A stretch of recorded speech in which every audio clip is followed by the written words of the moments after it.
can't believe I'm regretting not watching more isekai anime. How the heck do I get back to the real world? Oh.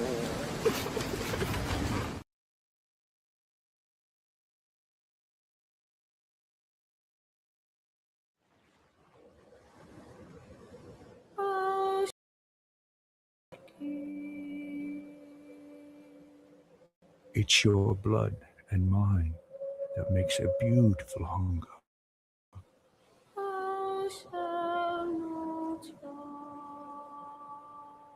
Are you with me?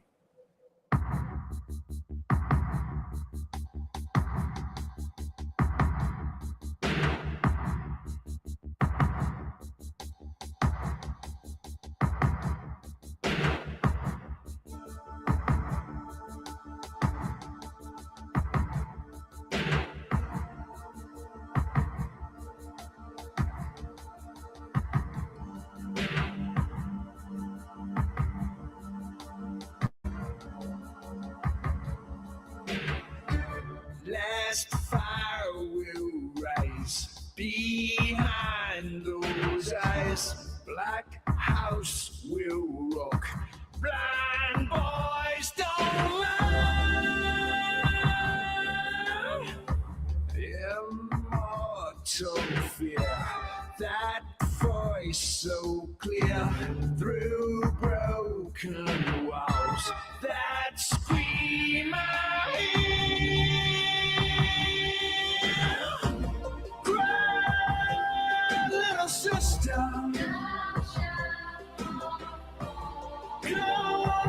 Come to your brother.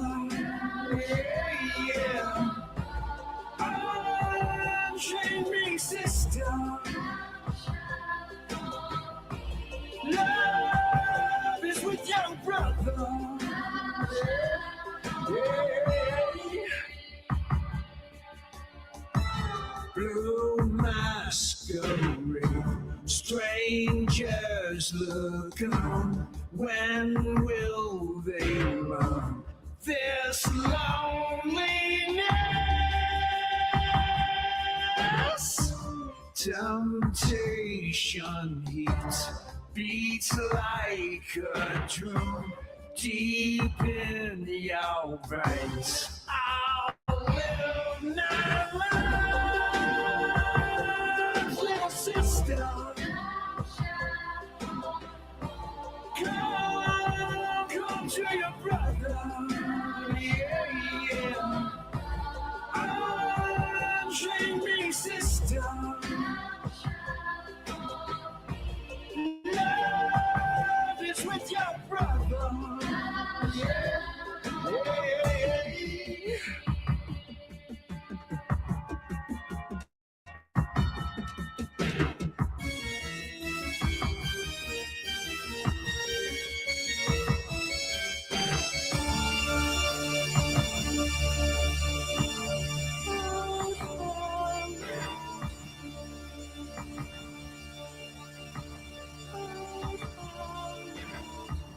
My Shangri-La, I can't forget why you were mine.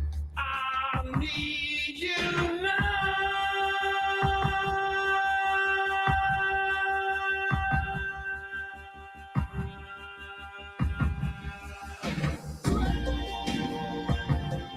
Little sister.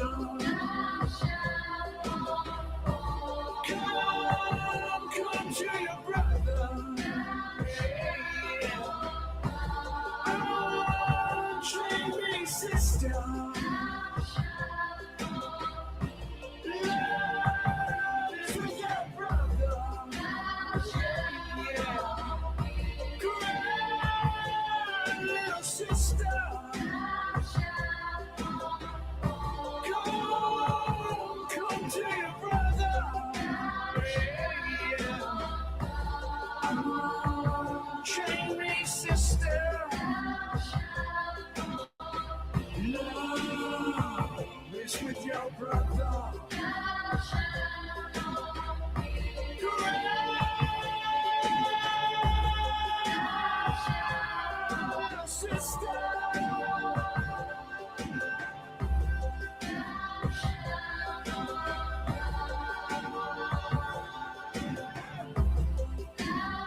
Welcome to the Monkey Show.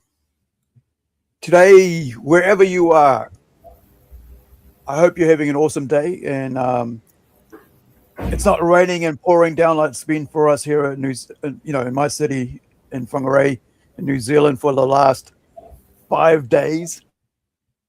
It's been like crazy raining. It's like heavy rain. Can't get my clothes on the line, and it's been sitting in the machine for like 3-4 days now. And just took it out. I was like, oh, that's right. I got clothing in the line, in the machine to take out.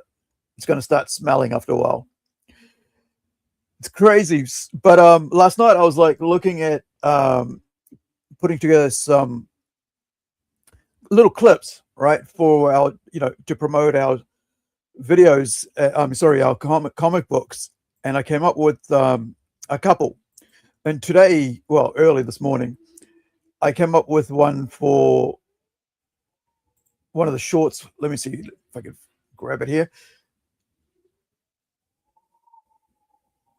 It was this one here, and I had so much trouble trying to get this on let me see if I can bring it up. Remove that one, bring up this one. Trying to edit it, like the first time I saw it, right? I mean, I thought like, yeah, this would be the perfect song for it, and it turned out that like when I finished editing and uploading it, it was blocked. It had a copyright on the music, and it was only like about 30 seconds of it, or like 20 seconds even. And I was like, oh man, this sucks. So I went and edited again, and I thought, oh no, that's going to be, I loaded up. It's like, oh, it's taking forever, so that's blocked as well. So I thought, okay, you know what? I will try it again. And then when I went for the third one to go up, right? Turns out the second one wasn't blocked. And so I basically really stop the third one from going through. But here it is. Bye then. You stay safe now. I'd watch her leave for school in the morning, welcome home, and watch her return home in the afternoon. After stalking her for several days, I noticed that Mimri never once smiled.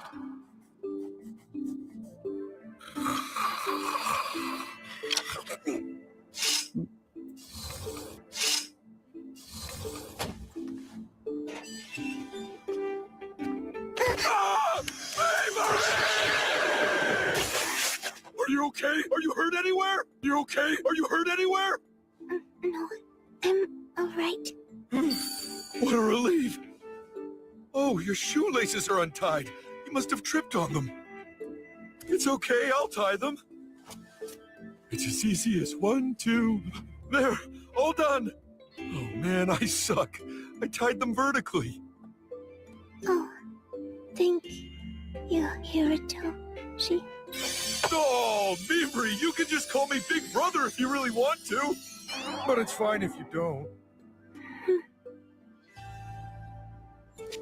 Anyway, Mimri, so what do you think? Enjoying your new life? It's okay, I guess. So what do you girls do for fun? Are there any games you like? I know! I'll teach you an amazing new skill! Boom! An awesome shiny mud ball! This is the attention grab no jutsu. Use this secret skill to make one in front of your friends and you'll instantly win their respect. But I don't have any friends to show this to. No way! Now that I have a new dad, I also have a new school. But I don't have the same uniform and gym clothes as everyone else. I'm always wearing the wrong clothes. I'm always doing the wrong thing.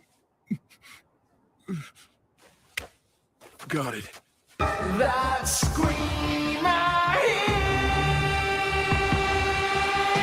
hear, cry, little sister.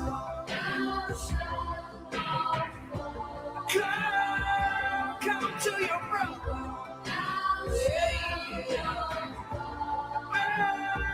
Jamie's sister.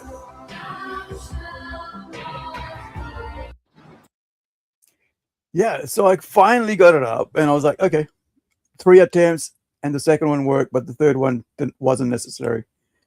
But yeah, I think Tomas, if you can hear me, you're muted, and I can't unmute you when you're muted. Yes, I can hear you. I'm here. Sorry, I just wanted to avoid annoying All sounds right, from the awesome. background. Sorry. Oh, good. Hey, so let me just grab this away from here and put us back on. So, do you want to tell people who you are, what you've been up to for the past few months or Yeah, year? sure. Well, hello everybody. It's been a long time. Well, just like it says in the screen, my name is Thomas, and I am the main artist in the Tortoise saga by Aru.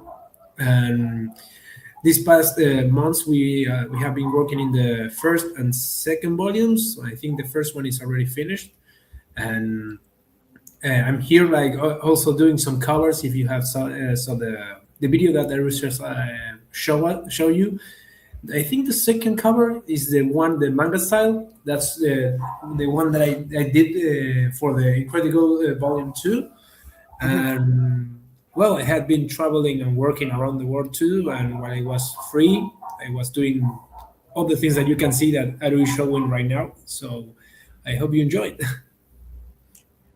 Yeah, so we've been working since maybe late 2003 or something.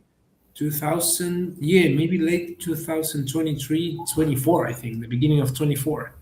Yeah. Because I think I reached to you at Christmas, near Christmas, and everybody stopped working because of the holiday. So I think we started in 24. Yeah, I mean, time goes really fast. I mean, like this year, like it's already like what, 3 weeks into January, Yeah, like and what the hell? yeah, and you've been like traveling all over Europe and working hard out over there, and so we're going to look at some photos from that time you were over there, but we also, Yeah. for those who guys, who are interested, in what we're doing with the tortoise, we've been working on it hard out. Like we had I guess in a sense, for the past, like now 2 years, right? Yeah. We've been working, planning, and deciding what we're going to do with it. And plus, I kept, because I wanted to make sure that we had finished everything before we go to Kickstarter, so that there isn't a delay on stuff. And with that, it meant that we would go, while we're working on the next issues, it was great for the last, I think it was like when we just started putting this up on Webtoons. I think you maybe. July last year. Oh yeah, July. Yeah. Yeah. It's been a long So time. we're almost, it goes fast, man. So, so how about we start with your trip first, and then we'll get into, a bit more Well, the trip. of the book. Well, the trip wasn't just a trip. It was like it all began with a working visa to France. Mm. I went with my wife. We both take the visa so we can work together. And normally that document it's for a year. You can like make another document to stay there and work, but we had the chance to make the Italian citizenship. So we went to Italy. We present the papers. We have to wait 5 months and a half, and not moving, just to wait for the person in charge to take notes that you live here, this is your address, etc. And all the process took 5 months and a half. And from that, we went back to France, working in summer. We went to Nice. It's called the Blue Coast. It's like the Miami, but from France. Right. And in the holidays, we went to travel into different countries. I think we went to 12 different countries. I think. Wow. In these 3 years there. The last one was Japan. That was like the cherry to the top. Yeah, the highlight of it all, eh? Yeah. So because we were thinking like, okay, before coming back here to Argentina, we say we have to go to Japan. It's the moment. It's right now, because later, family, everything else is gonna be in the middle. So it's right now, and was the best time. Yeah. Yeah. Hey, that's not your neighbor? That's your neighbor's cat. I mean, dog, right? Because you got a cat. No, it's neighbor. I think it's the no because it's in the corridor. Sorry, sorry everybody, because they take the dogs to a walk before night. So Yeah. just it stopped. Yeah, talking about which, it's 9 p.m. right now in Argentina, right? Yeah, it's 9 p.m. Yeah. So some people eat or they go take the dog for a walk on the street and they come back to eat and that's it. Yeah. Yeah, it's 1 p.m. here in New Zealand. So tomorrow for you, right? It's what is it? It's Wednesday today. Wednesday, yeah. Yeah, No, yeah. It's Wednesday. Tuesday. Yeah, Tuesday for you, Wednesday for me. So, Yeah. tell us about some of the places you went to, and do you want to pop up some photos of like museums or comic, events that you went to while you were there? Yeah, sorry, the dog it's outside right now, so it will not. Pictures, okay. Oh, sorry, I have cars too. So let me see if I can put some pictures because I have the pictures on the phone. Just 1 second because I'm gonna take off the microphone because of the dog. Mm-hmm. Yeah, so I mean, it's awesome, right? You go on a 1 year working holiday overseas, but you get to, meet a lot of new people. Yeah. And like I did that a couple of years back when I actually spent 3 years in the South Island of New Zealand, like uplifted ourselves, my wife at that time, and we went down to South Island to study filmmaking. So I spent three and a half years down there, 6 months just setting ourselves up, getting working, finding a good place to work in. And I used to work in the kitchen, so either cooking or washing dishes and running the whole thing while on my own sometimes, or helping my manager run it. So it's kind of you get to learn a bit about the culture. I mean, even though we're in New Zealand, they're on the other side of the planet as far as I'm concerned, because they have their own way of doing things down there. So what was it like for you, basically going to a totally different country, on the other continent, on the other side of the world, right? Yeah, but for the first time, it's like you have some, how do you call it, like stereotypes. Some people say, oh, be careful with the French people, be careful with the Italian people, be careful with the Spanish people, or with English people. And you end up finding that sometimes some people is true and some people is false. But for the most time, we find really nice people. We have the luck. We have been lucky to find really good people. We are friends even today. I think from the first work that we had in France, we are friends with the people we work there, most of them, and also with people we did from Italy. We made friends over there when making the citizenship, and we still talking till today. And it was really like mind opening, because maybe you go and you say, yeah, people were right, I have to be careful with these kind of people, or no, people were wrong, I have to be more like less critical with people. So I'm like that with my family, right?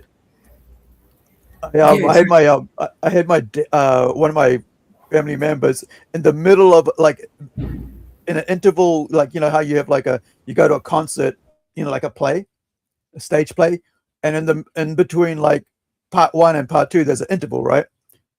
So out of the blue, that person starts up about Trump, and I'm like, I'm here with my family watching a play at Christmas time, and I'm trying to, like, joke myself out of having a conversation about it. Yeah. And I'm like, please don't make this into a thing. And he got all angry at me. I'm like, dude, I just made a joke about it because I don't want to be talking about politics in the Christmas event that my family members are part of and on the stage. And so you have to do that now, right? Because people, and it's not like, some people just get really aggravated because of something they saw, but now they don't understand that, like, this is not the environment for it, So what was it like dealing with that? It was like most specific. If I had to talk about politics, was really weird that when we went there working, there was a lot of changes here in Argentina. So we we ended up seeing the news, the French news about Argentina, and we were hearing our colleagues talking about Argentina. It's French people talking about the situation in Argentina, and for sometimes it was really funny because they were talking like, oh, I know what is happening in your country. Like, dude, you don't live in my country. You never went to my country. What are you talking about? Yeah. Sometimes it was like you say, with your experience, you say like walking tippy toes, like I don't want to talk about this. If I make a small mention about maybe this kind of subject, like I gonna start a fight. So it was like something to take care over there. Yeah, I think people just they want your opinion, but they already have their mind made up. So no matter what so whatever you say, you're going to be wrong. So what I do is I just don't say anything. Like don't bring up politics at all, because if you're there to have enjoyment, with go, like in my case, go and watch a play, because I hardly ever go out. So if I do go out, then it's important for me to actually have a nice time. So. Yeah. What was it like in Italy? Sorry, what were you doing in France? Like, for people who don't know, right? I know what you were doing, but like for people, mostly in France, we used to work in the seasons, summer season and winter season. Mm-hmm.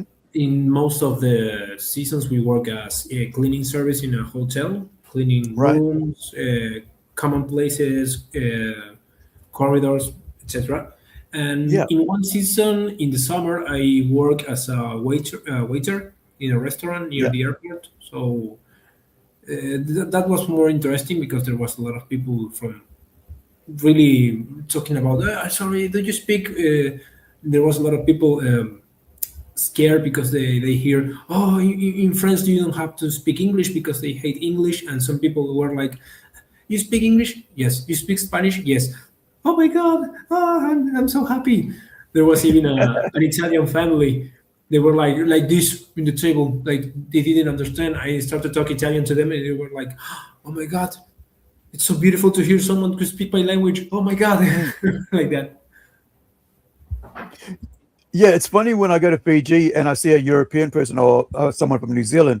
But the weird thing is, because everybody I meet, they think I'm from Fiji, so straight away they think I'm trying to like get something out of them. Whereas I just want to sit out and hang, because when you go to the bar or something, you don't want, you're there to just chill, right? So you want to speak English to people when you've been speaking like Hindi for 7 days in a row, so the time you go to the bar, it's like there's some white people. So you're like, okay, let me speak to some white people, right? So I can feel like I'm at home, because I don't class Fiji as home, because I'm like a fish out of water when I go to Fiji, so I feel more comfortable in in New Zealand, my own country. So it's strange when you get there and people are like, oh, so you're not local then? Nah, I'm not local. Can't you tell? Like, I'm not local, like, look at me. But what was it like when you went over to Italy? Because, I mean, like, you speak Spanish, right? So in France, you're able to speak Spanish. But do you speak any other languages? Like, did you pick up any other languages while you're there? Yeah, well, French language, I had to learn it just by working. Italian, we have to take some classes just to manage to get along with the things, the normal things. Go to the supermarket, order food, or talking to people over there, because some people there, they were like, "Oh, where are you from? What are you doing here?" Just normal talking. Also with the presenting the documents and everything else. So most is like Spanish, English, Italian, French, and nothing else. Was it hard learning another language? I know for me, when I first came to New Zealand, I was like I was only about 7 years old, so I think for me it was easy to pick up. But I was still, I was reading English in Fiji as like, not really. But then I wasn't that really good at my own language anyway, like reading Hindi or anything like that. At 7 years old, you really don't think about education. So I had to take like really, lots of classes on a weekly basis across the road from my house, where there was a neighbor there who would like teach me about help me to read Clifford the Red Dog, right? The giant dog or whatever, the big dog. And that's how I got it. But I was still friggin' going to special classes for reading, and till I was 15 years old. So that's 8 years of my life I'd spent just learning special classes for reading and stuff.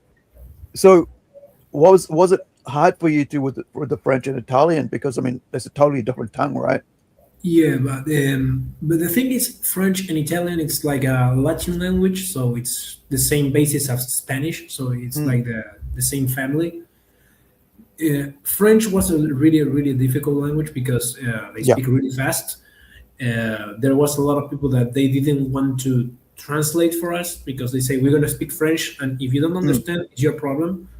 Yeah. Okay, I get that. There was like a colleague of us who speak French really well, so he made the translation, and that was really like amazing how the brain starts to adapt to the situation, because suddenly we start speaking French fluently, like we are talking right now, and we were like, we haven't read or do any lessons of French, just because listening some translations over here or over there, but it was like, wow. And with Italian, the thing is, if you learn French, there are some words similar in Italian. So right, it was like, okay, this is not so difficult. Maybe you miss some words because just for a letter, it's just change the pronunciation, but it's also is the same. The only problem with because here in Argentina we speak Spanish with an Italian accent, so when we speak French, they have like the R, letter R. They speak it with the throat, not with the mouth. Right. That's the only problem we have, because we were speaking like, for example, bonjour. We speak bonjour because we pronounce the R like really Spanish. Yeah. And they speak bonjour. No, bonjour. And some people start to laugh about it, how we pronounce the R. I was gonna I just remembered a clip that I'm gonna play that you're gonna find really funny. Let me just bring this up. It has to do with language, right? Okay. Yeah. I'm gonna search more pictures to show. Yeah. You know what I've been doing? You know what you've been doing? I've been learning how to speak Japanese. Have you? Yeah. It's really easy too. I'll show you how I learned that, because I used to watch that. What's that program? Shogun. Remember that? Remember that fella in Shogun? He used to walk around like this.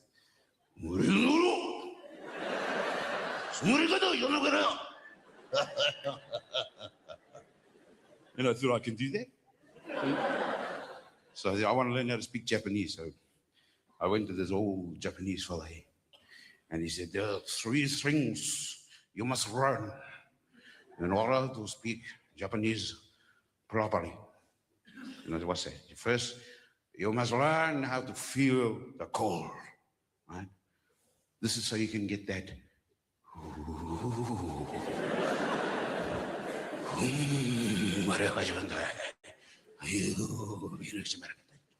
Secondly, you must have experienced constipation. No, listen, no, seriously. No, shut up, listen. Constipation.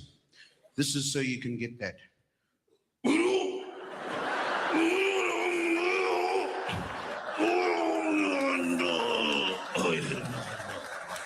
Right? Yes. And then, thirdly, you must have experienced amnesia. Right? So you forget everything you ever learned, like that, and you have perfect Japanese. So I did. And you put all those 3 ingredients together, you have perfect Japanese. First of all, learn how to feel the cold. Secondly, constipation. Thirdly, amnesia. Perfect Japanese comes out like this.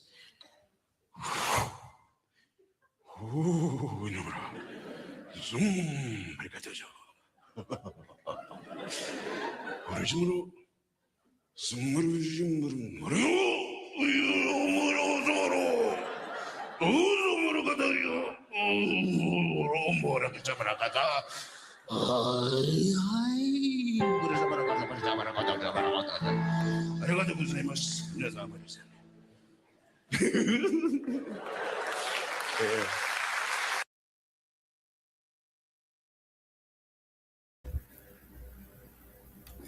perfect rules to learn Japanese.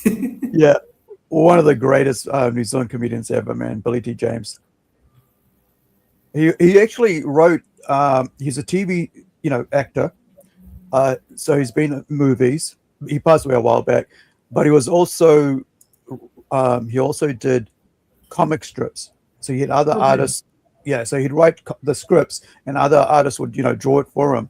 So he's all around multifaceted person, and so disciplined person, but just brilliant. Like he's like there's nobody's ever matched him in New Zealand. Oh, that's amazing. Being like a showman, doing stand-up comedy, doing scripts. Like, what else? Yeah, it's like he was like brilliant legend, and so like I thought of that when when we were talking about like accents and languages, because I think if English is your first language, or if your own native tongue is your first language, because I know my native tongue is supposed to be Hindi and I don't speak it fluently. I actually bastardize it a lot when I try to speak it, and everybody gives me a pass because they know that I don't know how to speak it properly, and sometimes I'll say the wrong words, but they're okay with it because they know I don't speak it normal all the time. But I think it's tough when you're like having to do it in another culture like you were doing, right? And a lot of people who I guess in a sense don't want to or choose not to learn any other languages, I think the fact that they choose not to, it's actually it's kind of like ripping yourself off from understanding another culture. Sometimes I think languages, and because it actually shows us how similar we are, not how different we are, when you actually learn different languages and cultures. So with you, which brings me over to you went to all these different events, museums and stuff in France and in Europe. You had some photos you want to show us of those places, because I know a lot of people who haven't been there. You can. Yes, I guess. I was searching in the phone the pictures, so I was selecting some pictures to the phone just to send to the chat. Just let me see, because they have like a few ones over here. Do you want to just present them on the screen there, or do you want me to download? I have it in my phone, so I can like show it in the computer. So all right, okay. I just found the H.R. Geiger photo museum. So I think I might actually have we went to the H.R. Geiger museum, and it was like really amazing. Yeah. Just hold on, let me see. Let me see. Sorry, it's the dog again. Oh yeah, hold on. I think. Let me just show this one. Like, you said how to send it through, but I've got this one here. I'll show this one. So this is from Aliens. How big is this one, man? The one from Aliens. I think it's I don't know, but it's really maybe 2 meters, because it's the real suit. Yeah. I don't know how tall was the actor doing the alien, but it was really, really tall. Just let me. Sorry. I'm gonna check some things because I have the pictures from Japan. Yeah.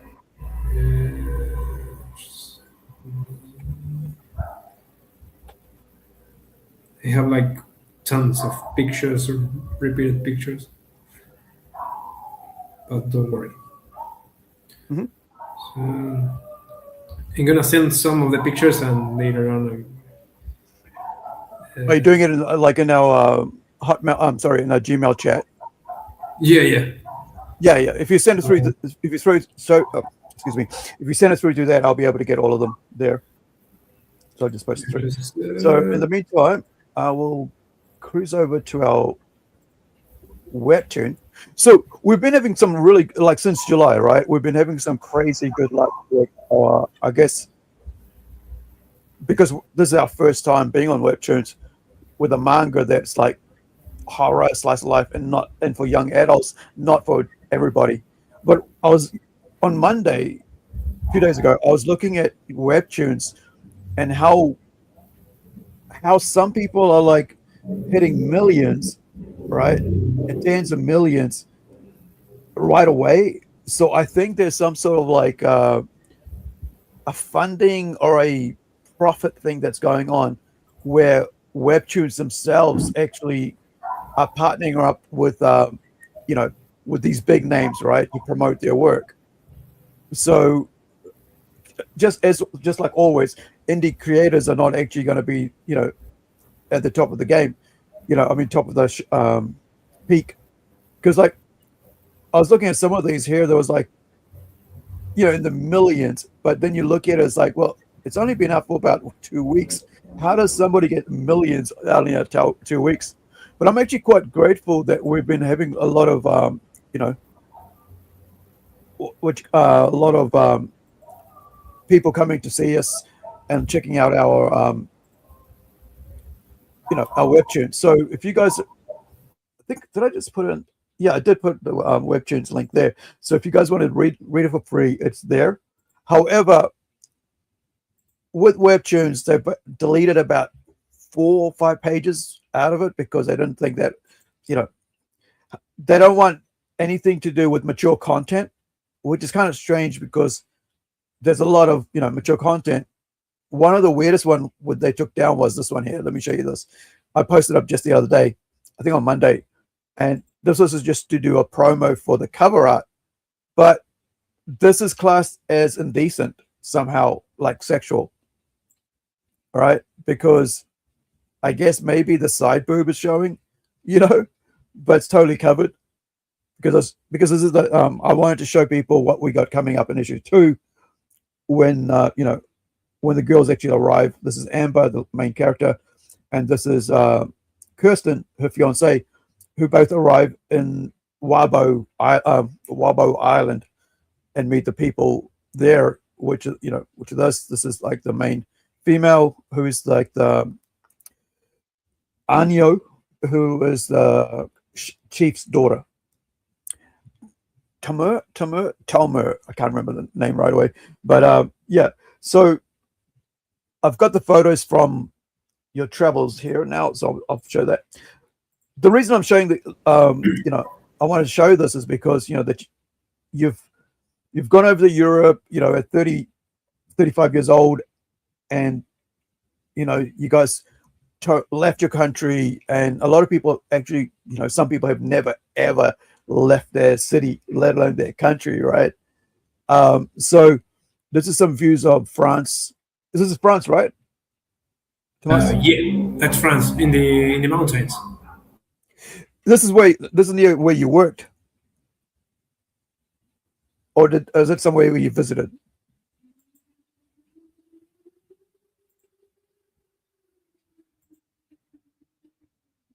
Is this France still, or is it Italy?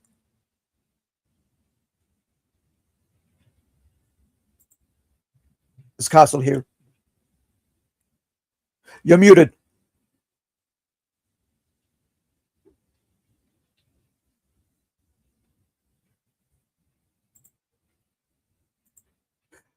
Man, I love when I was at art school. This is like about 94, 5, 6. I used to design this as sculptures out of ceramics, the pillars, the arches, like these, the Roman style of pavilions and buildings, out of clay, right? Just hand building it, and I love doing this. I wish I was doing it again, but like just at time. So where is this place? Wait. It's the Oxford Library. It's like really difficult to get in because you have to To Sorry, sign up you were muted that whole time. Do you hear me right now?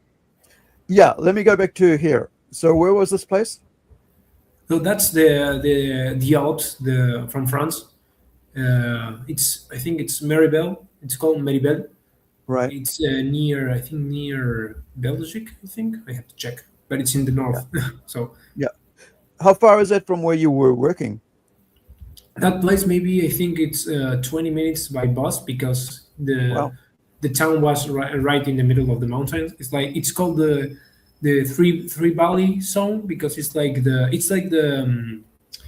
how you call it, this place in United States. It's like Aspen. They say it's the Right. Aspen from Europe. There were like a Right. lot of people, a lot of English people, Swedish people, Russian people too. Yeah. So it's like a big, huge tourist hub for skiers Yeah, and it's snowboarders. yeah. Yeah. That's So where's this that's one? Oxford. Where, sorry? Yeah, Oxford in the north of London. All right. So you went to England as well. Yeah. Because my wife, she loves England. She really loves all United Kingdom. Yeah. So we went to London and Oxford for my birthday. That's awesome. Yeah. Right. And that's This the Exeter College where Tolkien and C.S. Lewis went to study. That's cool, man. Yeah. I was like, oh my god. You got to go there, right? Yeah, but the sad thing is that like there are not a lot of things of Tolkien and C.S. Lewis. Like I was like really like they are like these big monsters of literature fantasy, like the fathers of modern Yeah. fantasy, and the only things you can find was like okay, the old collection of the Chronicles of Narnia or the old collections of Tolkien and nothing else. And it was like really. Yeah, I think it's got to do with the fact that who controls the state right now, and it's really, Yeah, and also the sad thing was like there was the pub, the Eagle and Child was the pub where Tolkien and C.S. Lewis went to drink and talk. yeah, And at the time it was closed because somebody bought the pub and they went with the remodelations and stuff, so it was closed. It was like, oh my god. And some people say, oh yeah, there's a museum inside the pub. Also you have the table where they used to sit is at the side with the line that you can sit, and there's like a little sign that says here was Tolkien and C.S. Lewis talking and drinking and yeah. everything else. Where's this one? Also, that's Oxford too. That's I don't remember the name, but it's like this big library. Or I think it's the maybe the ceremony. I forgot the name in English, but it's like the place where you make the ceremonies. I think. For graduation, you mean? Yeah, I think it's where the place where you make the graduation ceremony. I think I have like a lot of. I didn't upload all the pictures because my phone doesn't let me to put all the pictures at the same time. So I didn't want to waste time like searching and finding all the pictures. That's the. Also, it's still in Oxford. That's the All Souls College, I think. Supposedly, they tell you that was the view that Tolkien has when he was doing some works on the college. So he got inspired by those two towers to make the two towers of the rings. And also, that's Oxford. It's inside the college. It kind of looks like Hogwarts, right? The interior of Hogwarts. They use it like inspiration for Hogwarts too. Yeah, it's awesome.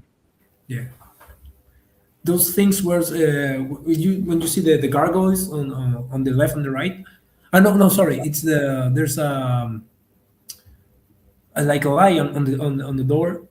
That's they say that's the thing that the C.S. Lewis got inspired to make Aslan the Lion King from the Chronicles of Narnia. Right. Yeah. Well, it's all inspiration, and that's the lamplight that you see in the Chronicles of Narnia too. They say that Tolkien and Lewis went out in a really cold winter night, and the only thing he could see was that lamplight in the middle of the night with all the snow, and was like, got it, I have to do this. And he took that picture with him and made the Chronicles of Narnia. Yeah. This is great. Where's this one, man? It looks- That's wow. I think it's the Vatican, I think. No. I don't remember. I think that's inside I think it's Italy, but I don't remember where. Yeah. It's amazing for me, like watching all these amazing architecture from the past that they've spent like decades building, and now all we care about is like how quickly can we raise up the next building, and how how boxed and like glass and how much steel we can put into it, without actually thinking about how well it'll look or how great it can look if you add a bit of art to it. It says it's like a put under the box up and that's it. But all these things we look at as monuments of architecture and human artistry, man, it just sucks seeing so many boxes just turn up every year. Yeah, but you see these kind of things, and that's that's the sacred door. Yeah, that's when we went to visit Pope Francis' grave. Right. Yeah, that's we went to Italy when I went to with my wife and her mother too. She went to visit us in Italy, and Okay. yeah, it was really really beautiful because Yeah. it was her first trip to Europe. So Yeah. we show her everything, and that place, that's the you say Porta Santa. It's like sacred door. It's like I don't remember. Sorry, I don't remember too much things right now, but it was like a special year for the Christians, and that's the door that opens. For example, every 10 years that door opens, and when you enter, you're free of sins and everything else. So Sure. it was like a lot of movement in Italy about these special evenings and dates. Yeah, there was like a really big line to pass in front of the Pope Francis grave and presenting respects. Oh wow, look at that view. Yeah, that's France. That's the last place we went in France. It's called Chamonix, and it's like an hour and a half from Sweden. Right. Yeah, like talking about Sweden, like I work with one of our artists is from Sweden, Joachim, and just I always send the artists anything that I'm thinking about that will help with imagination, with what we're doing with places, buildings and stuff. And I've been giving him a whole lot of stuff that looks like this, because we're creating palaces, cities, islands, and great big castles and so on. And it's just been I always like try to get as many inspirational looking photos I can get. Yesterday we were talking about Ireland, right? We based the island of Wabo on another island called, I can't remember the name of it right now, but in Indonesia, where we placed this the story of the tortoise, and slowly just making sure that we can turn make the real place work to our imagination, but still the inspiration for the actual place, you can say, well, this is what it is. So it's looking at things like this, man. It's just awesome. Yeah, about the thing you said about the place making it believable using real life reference. Today I was listening some information about the Alan Wake video game, right? And how they use the energize the symbol for energize, also how you call it, the brand Energize and Chevrolet for the game. And those small details, they made the game more credible for the player. So that's the thing that you are saying now, that using real life reference makes like more believable. Like you say, oh, this is a place where I can live or where I can find. Yeah, you're talking about this one here. Let me just check it. I'm not much of a video gamer, but like, I love symbols and stuff because it's just, this is the one you're talking about. Yeah, but they use also the brand Energize for the batteries, and also they use like the real Chevrolet symbol and brand. Hold But on. I think it's the same. Yeah. I wonder if it's this one you're talking about. Because like I love creating icons and stuff, man. Like design's one of my. I think when I stopped doing when I had my hand accident, I stopped doing drawing and I started going into design. And so always because I did one of the courses in art school I was doing was design. And so is this you talking about these ones here or is there some other one? I think no. I think it's the second game. I was talking about the first one. Sorry, I didn't. Sorry for the not Oh, specifying. that's right. I'm just doing a search, so I'll show you which ones. I mean, and you can pick which one it is that you're talking about. Just let So me. here you go. I think it's the one you showed me the first time. The battery one. This Yeah. one here. Yeah. Okay. Energize. Yeah, that one. Yeah. Yeah, because there is actually a battery called Energizer, right? Yeah. And so yeah, I guess it's kind of a good crossover there with that. Yeah, and I think a lot of people don't realize like the most simple designs are actually, take a lot more time than to just chuck it together. Yeah. It take a lot of time. Because you want it to stand out. So this is the Alps, or Yeah. Also the Alps. Yeah. all That's right. Now we're going to Geiger Museum. Yeah. Yeah, so we'll finish up soon with this, and then we'll go into talking about the tortoise. But man, I just love looking at these places that might never get to visit because they're not on the top of my places to visit because I don't actually like traveling, but I love seeing this sort of stuff, man. Look at that, just the statues and stuff. Is that made out of bronze? I think yes. I think, or maybe yeah. I think it's bronze. Yeah. Man, Geiger was something else. I remember being inspired by him. I think it was like maybe early 90s. Just when I started getting into art, I was, some of my top inspirations, like really with horror and stuff. Him and Clive Barker. Yeah.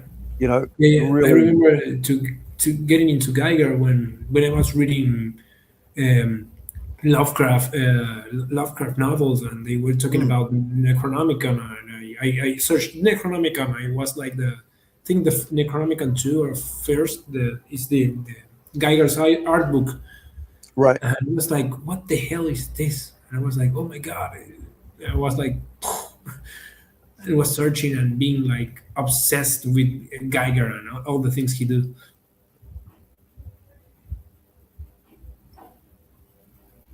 You're talking about this one here, right? Yeah. I can't remember what I had, but like let me just bring it up. So here we go. If I can get the right little that's it. So yeah. This one here or the other one? See, like even Clive Barker's right there in the introduction, right? So my two favorite, artists of all time when it comes to horror. That one, yeah.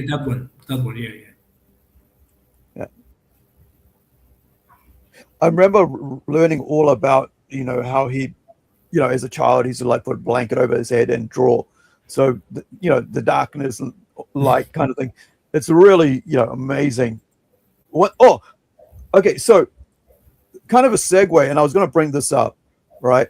I had on my list. So after this, we'll go on to talking about the tortoise. So yesterday,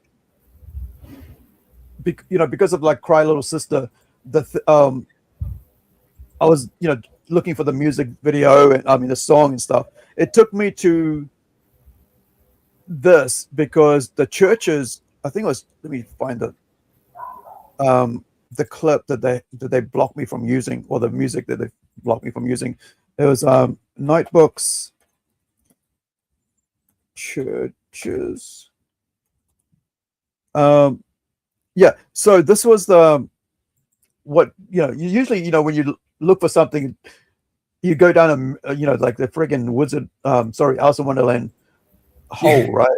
Yeah, And the rabbit hole. Oh, yeah, that's the one, the rabbit hole. So I go looking for Cry Little Sister. This pops up first for the song, and right.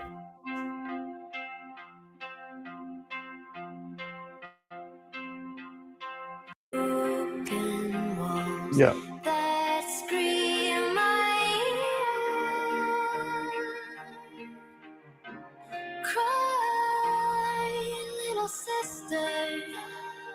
So not allowed to use that, but I'm allowed to use the original. So I'm so glad for that, right? Actually got to use the original, which then took me to going, well, hey, what the hell is Night Books, right? Yeah. So I went to watch it last night, but I was, I'd been up for about 24 hours. And so I ended up falling asleep. But I watched like maybe about 20 minutes of it. It's a pretty good movie. I kind of enjoyed it. So if you guys have never heard of this, because I only heard about it yesterday, but if you have Netflix or if you have ways of seeing Netflix or this movie, go check it out. I mean, it is a horror movie, right? It's not trying to be a kid's book. I mean, kids movie. It's kind of like it's kind of like a horror for kids, like the old days used to be. Like there was a writer who used to write horror books for kids. Yeah, Goosebumps. That's the one. Yeah. So it's kind of like that. So it's basically about Alex, a boy obsessed with scary stories, is imprisoned by an evil young witch in a contemporary New York apartment. So he arrives, and it's pretty like the thing about this kid, and why I'm mentioning this is he writes horror stories, right? And as a young kid, and one thing that really annoyed me about a couple of years back, my nephew loved drawing zombies because he was playing I think it was like Minecraft and zombies or Plants vs Zombies, and his teacher, because he's at a religious school, said, oh, you shouldn't be drawing dead people, dead things all the time and all that, and put him off it. And so you know what happened?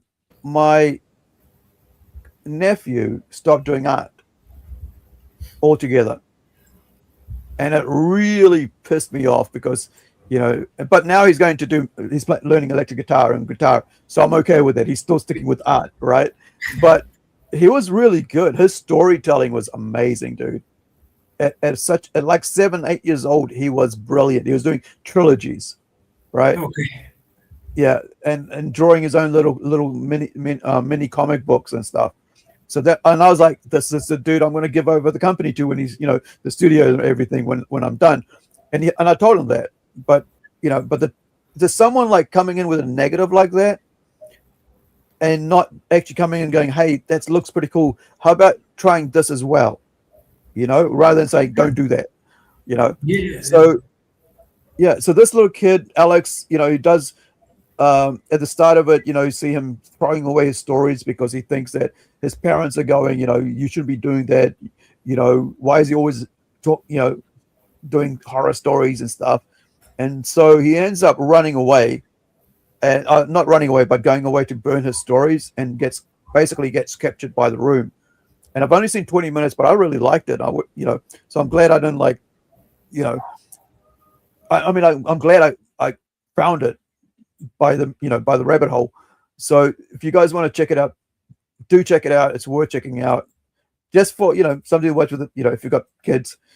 But I think it's a good little, it's almost 2 hours long, but it is for me, I thought it was pretty cool, especially with horror. And we got 2 horror comics.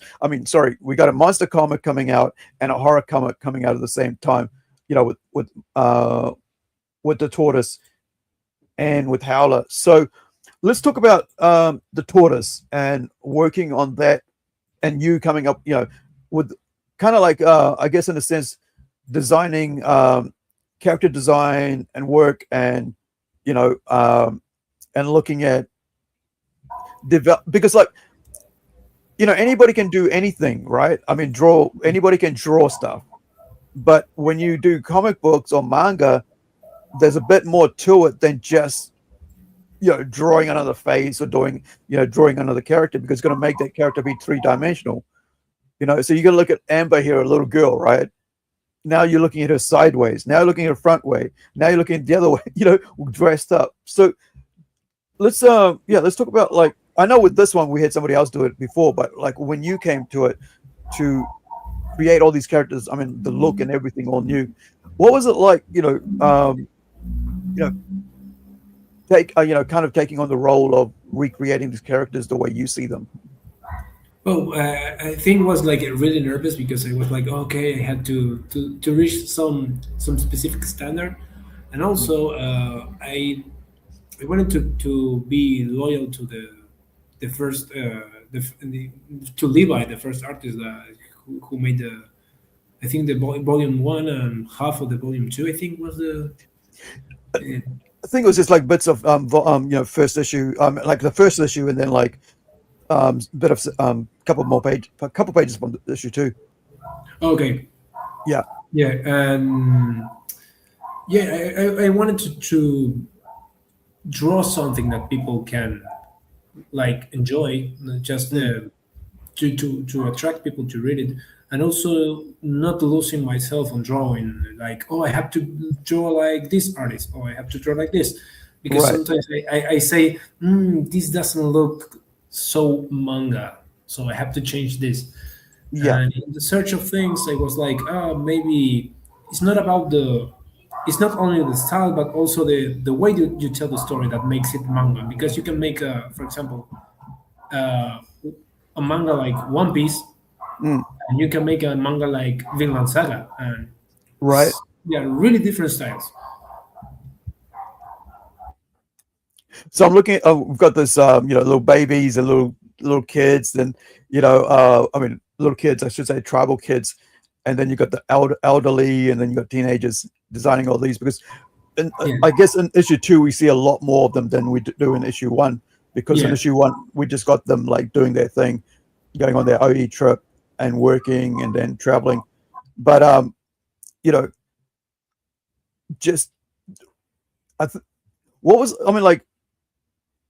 we've had some ideas for what these characters would look like, but what was it like drawing them,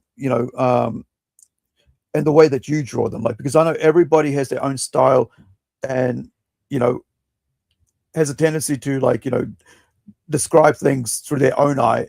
And I think that's what I love about working with so many different artists, is because I get to see your style come to life with the stories that I write, without saying, it has to be match this thing, and I want it to look like this, it doesn't look like this, but I mean, you really bring something really interesting to it, because it's kind of like a cross between manga and animation sometimes, so it's just like sorry, continue. I know, I was just saying, it just looked like the line work is what always grabs me about artists, just like how thick and soft lines you put in, because that's what lifts up the artwork. So carry on. Yeah, well, that art is that kind of art is really old for me. I was like, oh my god, this design, oh my god, I can't believe I did that. But I was maybe like trying to find. I came from a, like, how you call it, from a type of work, because I was trying to, quote unquote, find my style, but I ended up finding like a way of work, because I have this idea that I have to draw hyper realistic things, like really, really, really photorealistic things. Yeah. I could do it, not so good as other people, maybe like Luis or Joaquin, but it took me a lot of time. It drained me a lot of energy, and I find out that this kind of style, I say, hey, I can draw like this. I can carry on from a long, long time. I don't burn out. And also I enjoy it. So I try to start from there and say, okay, I can fix a little more the anatomy. I can stylize the heads and stuff. And I think this kind of thing that I make, it works to tell a story. Yeah, I think that's what I love about these things, right? I don't want anybody to do something like somebody else, because that takes away from the strength and the joy that as an artist you feel, because if you have to like kick at stones, it's going to be difficult for you, but also stressful. It's like me trying to write something that I'm not good at. Like I can't do comedy. I will never be able to do comedy because it's just not in me to do that. But I can do horror because I love horror, and I can do like slice of life stuff because I like dialogue. But this is something that that Shane tells me. One of my good friends, who basically when he was at art school way back in 1990s, same time I was there. He was just a year ahead of me. He said his teacher, who's like this very famous architecture designer, basically said, well, why do you want to make your art look like photorealism? Because it's not, what you're doing isn't supposed to be photoreal. You're cartooning, right? And if you're going to make it photoreal, well, then you might as well do some sketching, rather, like do life drawing. And so now Shane, able, because he chose to do his own style, he's able to do everything faster and stress free, right? Yeah. And this is what you found, right? Because you're like, oh, why do I have to compete with these guys doing their style? And the thing is that I realize that people who go to other people and say, oh, I want you to do it in this style, is that they don't appreciate you anyway, right? Yeah. I don't want you to draw me Todd McFarlane Spider-Man if I'm coming to Jim Lee, right? I'm going to take Jim Lee, do Spider-Man your way, right? I'm not going to say, well, do it the way Todd McFarlane did it. I was like, well, I'll just go to Todd McFarlane for that.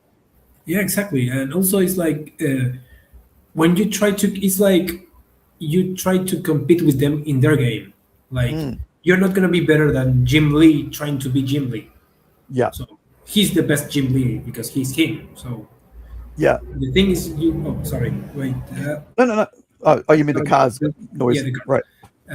The best way to win if we are competing or something, because there's no competition at all at the time, is being you. Like draw the things and do the things that you like, and also that this is like maybe contradictory. It's like sometimes that's what I found. The things you love are not the things you like to do. For example, I like to read crime novels, like pulp crime novels. Yeah. The hard-boiled things, noir and everything. But I don't find myself drawing noir comics. I was like, right. And that's a really good point to take out, because maybe, for example, you enjoy fantasy, but you like to work sci-fi. Yeah. Well, I mean, that's what they say, right? Having different things and being interested in different things helps you enjoy life more and enjoy what you do yourself more. And, it's been, that's why, like I said, I love working with different artists, because because I don't want my art, the comics we do look exactly the same as the other comic we do, right? And I think that sort of actually helps, bring different readers to the, to what we're putting out. But also, not everybody's going to enjoy everything else. This is why I always interview other creators, right? And because not everybody, like having owned a shop, right? If I only sell apples in my shop or comics in my shop, then the people who read manga aren't going to come to my shop, right? Or if I only sell manga, people who read comics aren't going to come to my shop. So I'm going to lose that, other people reading my comic. So I think a lot of people who like to stick to that one thing always cut themselves off. It's like, it's just kind of like, I don't know. I think it's a sad way to look at things. Like, I mean, you look at this one here, right? So this is a different artist, right? This is one of the promotions for, which is this is going to be in full color, but here we got in black and white, because, when you're putting out a black and white comic interiors, if you put a color page in there, it's going to cost just as much as putting out a color comic book. So here you've got, one of our main variant cover artists, James Hill, right? James D. Hill. He's working on a different comic altogether. And that one's more kind of like, it's fantasy as natural as well as real people. right? So this has got to look like the, you know, horror and stuff. So it's kind of having so different style is actually going to, you know, bring a different reader base. Same with this one, right? So you've got this one here. We're going to be putting out later with the comic book called Valley of the Kings, who is basically the artist for this one here, right? He's a Italian artist. Yeah, I think Francisco Conti is Italian artist. And we've also got the cover. This is from the black and white, but the cover artist, the colorist on this is Artex, right? So this is his art style, right? So because he loves doing sci-fi, you know, and it's, you know, like dude's like in there, like doing wires and everything. So that's his strength, you know? And I think this is a joy of working with different artists, man. I just can't emphasize that enough, that, you know, having so many different talent around the world, right? I mean, you're from Argentina. I've got, you know, the other book we're putting out is Howler. Louise is from Brazil, right? And as I just mentioned, you know, with this one here, we've got Robot Nation with, and also Valley of the Kings, which Steve wrote, his book, his series, Valley of the King. And I got Francisco to work on that because it's a sci-fi horror book that we've got coming out later on in the year. And so he's from Italy, right? And then you've got James, who's from America. And we've got another book that's coming out, you know, from artists from America. One of the cool things about this is, for me, was learning about, I mean, this was just a 12-page story, right? It was just supposed to be this mini story.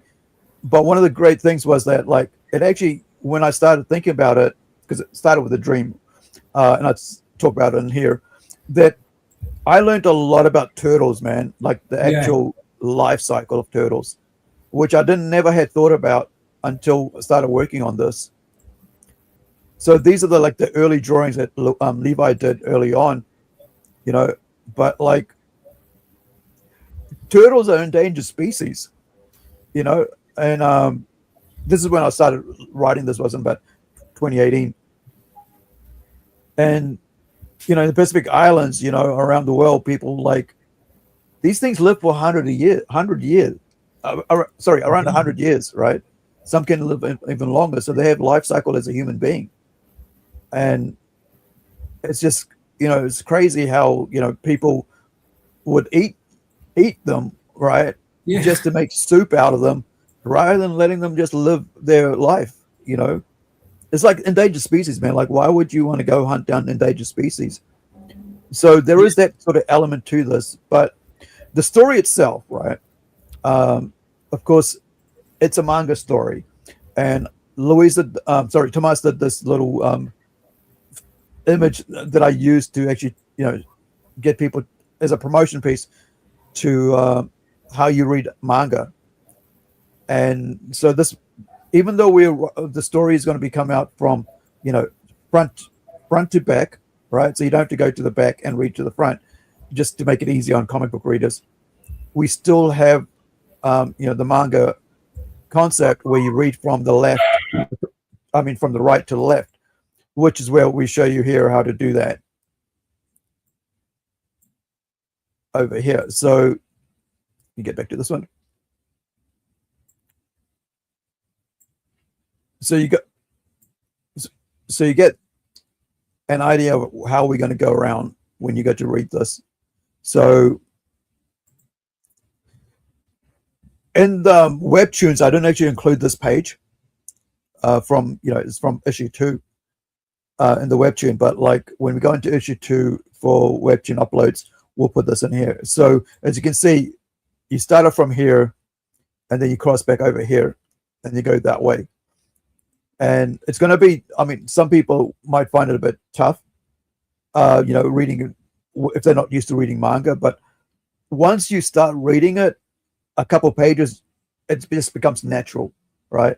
That's one thing that I noticed with manga was when I started reading, it just became natural. So rather than flipping it over, you know, right way around, I wanted to actually honor the fact that we are, you know, we are doing it like a manga, and and try to, and it's not for. I mean, Tomas could have easily basically done it the normal comic way, right? Just with the same artwork, or I could have arranged it the same way. But I wanted to honor the art style by actually having it manga from the start, the way we reading wise and stuff. So yeah, so one thing we did have with this, and this is something I want you to talk about, Tomas, is actually bringing it to life.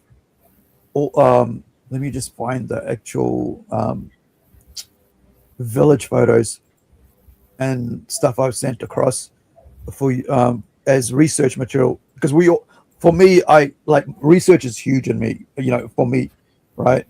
It's one of the most important things I can think about is when you're actually creating a book, even though if it's fantasy, you still got to have it some sort of grounding so people can sort of feel a sense of reference. So let me remove this, and so let me go to the island. So this is Indonesia.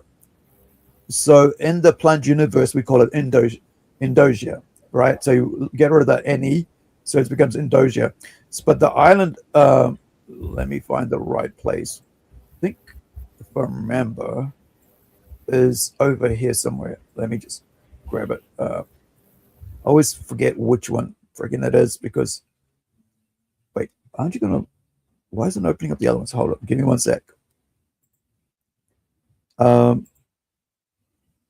Oh, that's weird. Yeah, it wouldn't let me open up the other one. Not sure why. Here we go. Now it wants to go do the thing that I wanted it to do. Yeah, it's doing the thing I wanted it to do, right? Not the way I wanted to set up. So here's the actual island. And yesterday we were talking about like how we're gonna build the different places, right? Because we got to have like a village here. We got to have the plateau there, which is going to be like at least 2 issues will be set up there, and then 1 issue will be set up in the the islands. Sorry, the village, and so on. So it's kind of like so yesterday I was searching around in the different. That's what it's called, Wawomi Island, right? So I call it Wabo, and this is in Indonesia. So I was trying to find, and I couldn't find anything that was like without all these texts on it, where you could say like, well, here's where we're going to set the village. Here on the mountain, we'll have the, the plateau where we're going to have the rituals happen, which is like takes, I think it covers 2 issues, and actually 1.5 issues because the rituals are really massive. Yeah. Because this is a horror supernatural story, right? So yeah, it's got some, it starts off with very slow, but then it becomes very, very vicious, very fast. Like this is what I was looking at. I was like, wow, how do we work it around so that we could actually make a 3-dimensional map that works with this place for us? So this is what it looks like side view, right? So up here, even now I'm thinking like, well, maybe, how you're seeing it here, this is the mountain, but when you go to the other picture, it doesn't show you that's the mountain, right? So it says the mountains are up here somewhere, like with the rocks and the high. So yeah, so I think I want to show some photos from issue 1 where we had that you were working from to do like the villages and stuff like that. Yeah, the reference pictures. Yeah. So, and then we can talk about the story itself. Where is new original? That one. There's so many files. So apologies for that, guys. Just I always like to have lots of reference images and stuff when I'm working, because it just means that we can, there's a lot of things we can fall back to if we get stuck, especially like in character design work as well. Let me see. Oh, here we go. So let me just put this up while I'm looking for what I need to look at. So I'll get you to talk about designing characters. With I mean, even though we had, you were working on other ones, but like, I just here we go. See, have a look at that one, and I'll try to find the other stuff. Yeah, I think that was the party dress. Yeah, I think so.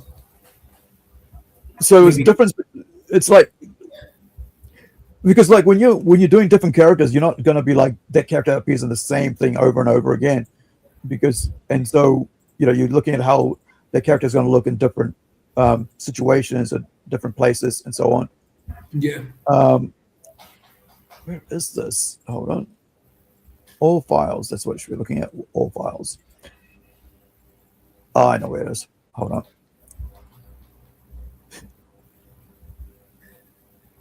Yeah, I forgot to put some grayscales on that one. I was like,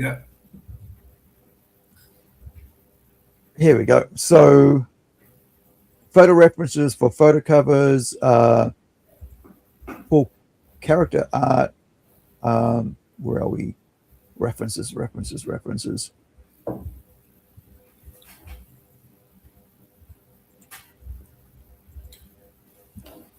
So when you approach character design, right?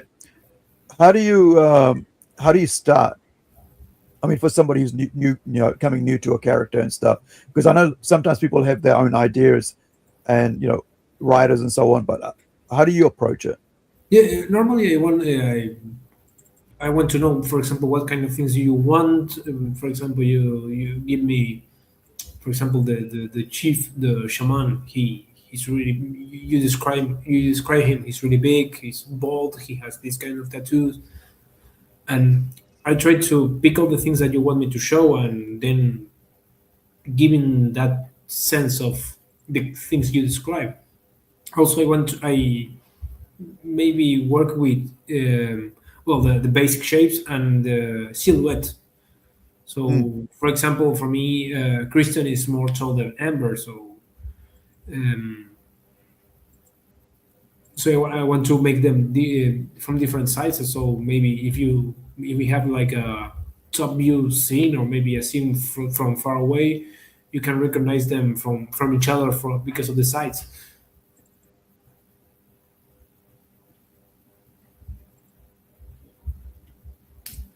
And let me think what else. Yeah. Also, I'm trying to take in mind that they all belong to the same world. So, and I'm trying to get out from maybe I want to make this person more realistic. No, keep with this thing, because maybe, for example, if I make a detail really really important, I think that character is gonna lose it's gonna be different from the rest of the other characters in the same world. For example, if I draw Anio, if I draw Anio more realistic, she's gonna belong to that kind of work, and the feeling is gonna get lost. Like, is some people gonna say it's like she was being picked up from another comic and pasted over there, and it's like you're reading and like, what is this? Like,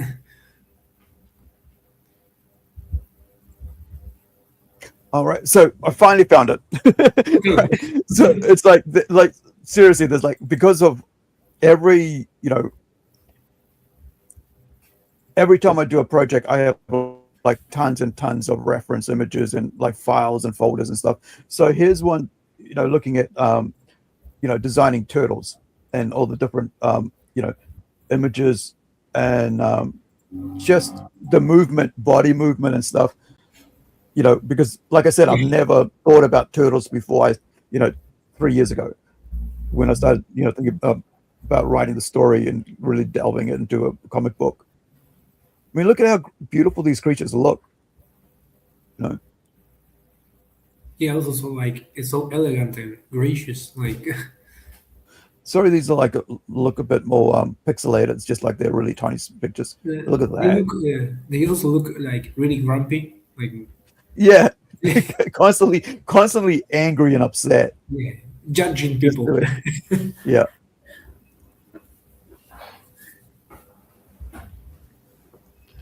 And they're supposed to be really, really big. Yeah. Yeah. Oh gosh, what I found recently, there was a giant one that turned up in New Zealand, and Oh, somebody thought it was just a rock, and went and realized it was just like an actual huge friggin' like almost a meter in size, because yeah, it freaked it was on the news, like in the newspaper here. whoa. And I think I had it somewhere. I'll look it up soon. Save for, yeah, to talk about, because it was all black. This whole area was all black on it. Oh, So this is just learning. I mean, we don't show too much of the character, for this early on. But I mean, with Marlowe, he does play a lot later on and stuff. But I mean, come into play a lot later on.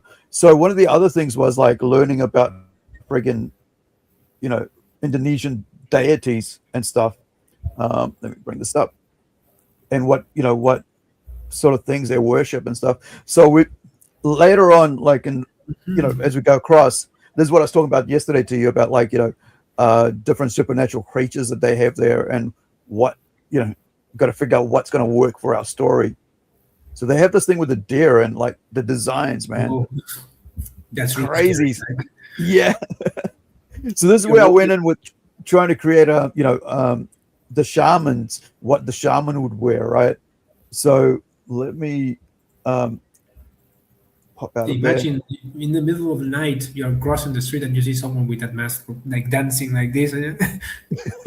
Yeah, go away. Well, that's kind of like what we're looking at. We took the page that they got rid of on. Actually, let me bring that page up, because that's the page they got rid of on Webtoons, and it is like I think it was the second to last. Oh no, it was like page 29. I think so, yeah. Yeah, there's a 40 page comic book with about 28 pages or something, like, or 30 pages of art. So this is it here. Let me just get rid of the text so we can see it. But this is part of the ritual, like the start of the ritual, not part of the ritual, where we see, when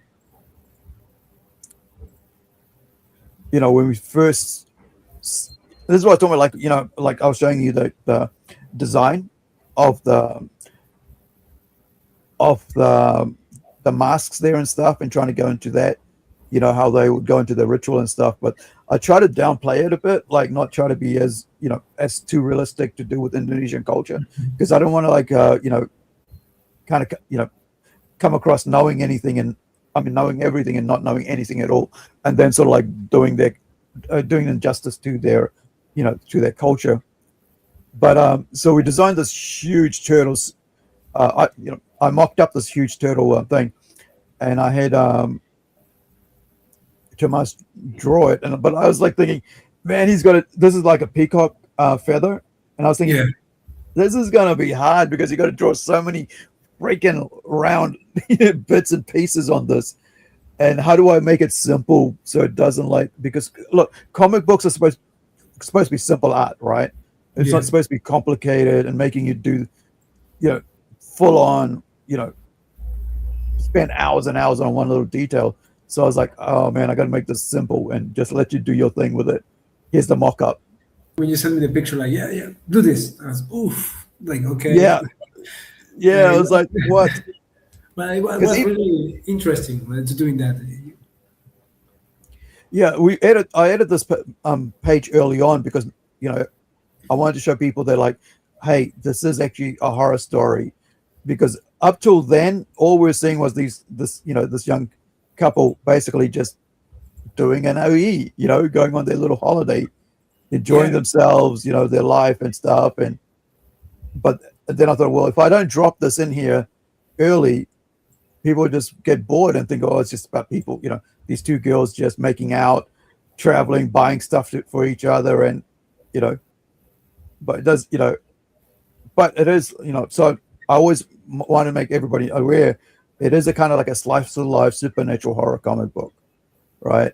And also hopefully you'll learn something about turtles from it. Yeah. Also, it's like a spiral. It's go like really, like it takes its time, but once it crashed. So I think for me that putting the page, the ritual page in the middle of the, they're partying everything, and suddenly how we how is that happen that we came from a party and now there's a sacrifice, like Yeah. like, Yeah, so here they're at the nightclub enjoying themselves and making out, and the dude's making out with this one of the workers from earlier, right? From here, and next thing you know, they're over here, being tied to a stone, table or rock table, whatever, and in the mountains. So I thought, yeah, it's good to have that, but it's like what the hell happened? Like they got drugged. I really like from like watching you develop these characters, man. It's been really cool because how was it like? I mean, like when you start out by seeing somebody else's artwork and then having to do your own thing to it. How did you get yourself into the head of these characters? Because I know for me, it's like it still takes me time to figure out what these characters should be like and how they behave. Because like right now, I'm doing the friggin' information on the card back, right? Yeah. On the cards that we're putting out, which we haven't talked about for Kickstarter. So, we've got this is Amber's card information. Then you got she's Agent Debbie. How does she fit into the Plunge universe and stuff? But how was it for you to like figure out these characters to be able to work on them? Well, how to figure it out? I was like maybe, how you say it? Like I was figuring out what I was working. Like okay, maybe even doing the poses. Maybe like Amber is gonna behave like this. Christian is gonna behave like that. So like how they can behave like a real couple in real life, because I didn't want to make them like cliches, legal cliches, yeah. And in the go, I was like, okay, she even, for example, she can make this kind of expression in her face. Yes, no, maybe the way she sits, the way she, for example, how they can hold hands, how she picks up the coffee machine and everything, the way she stretches. I was like maybe doing some small experiments, like maybe oh yes, this can be also taking care of the if the way they behave work on the story, because maybe okay this pose is amazing, but in the story in the in the things story doesn't work. So I was like taking notes and doing some things, and on the go I was trying to okay, I'm gonna keep this up, I'm gonna take this out, and carrying on with that.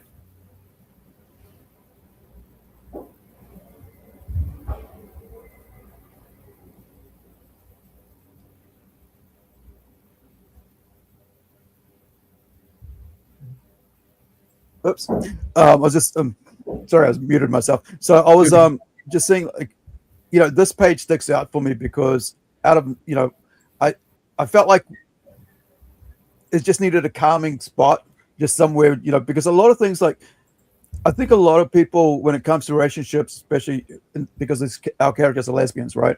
And I never go out and say, well, these are lesbian characters, and that's I just call them their fiancés, and I treat them like real human beings, not stereotype characters, because I have friends who are lesbians and or gay, and so they are real human beings who behave like real human beings, like normal people, right? They're not going to be like some stereotypical friggin' thing you see on TV, right? Exactly.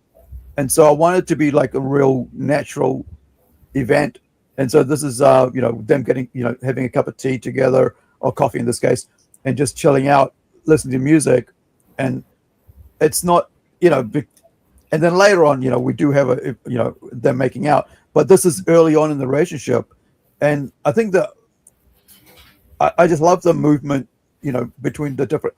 And here's the thing about like gestures and stuff, right? A lot of people don't even really consider like showing hands and stuff and movements and placements when it comes to characters, and I think a lot of times that sort of like takes away from the story because we're so used, especially if you're a comic book reader who reads a lot of American comics, you basically expect it to be action, action, action, right? Yeah. Or drama all the time. And this is why I love manga in the sense that there is moments of just quietness and and just little moments where you just don't have to have action all the time, and which is why a lot of people read manga and watch anime, is because it's a breather moment, right? You can breathe, and you got to develop the story. Whereas like in comic books, oh, we only have 6 issues, let's just like put everything into the 6 issues or 4 issues and move on. Whereas in manga, you have like 12 volumes, or maybe freaking like One Piece, 1,000 volumes, right? Or 500 volumes, whatever it is. And so you just write the story and take it where it goes and let the story drive it. And I felt in this situation was like these, I need the readers to, get in, I know, have their moment with these characters without them just jumping into each other's arms and jumping into bed, because I know what I'm going to do in issue 3 and 2, and I need them to like walk with me rather than run head first and do all that, because it's otherwise nobody will care about those characters, what happens to them later,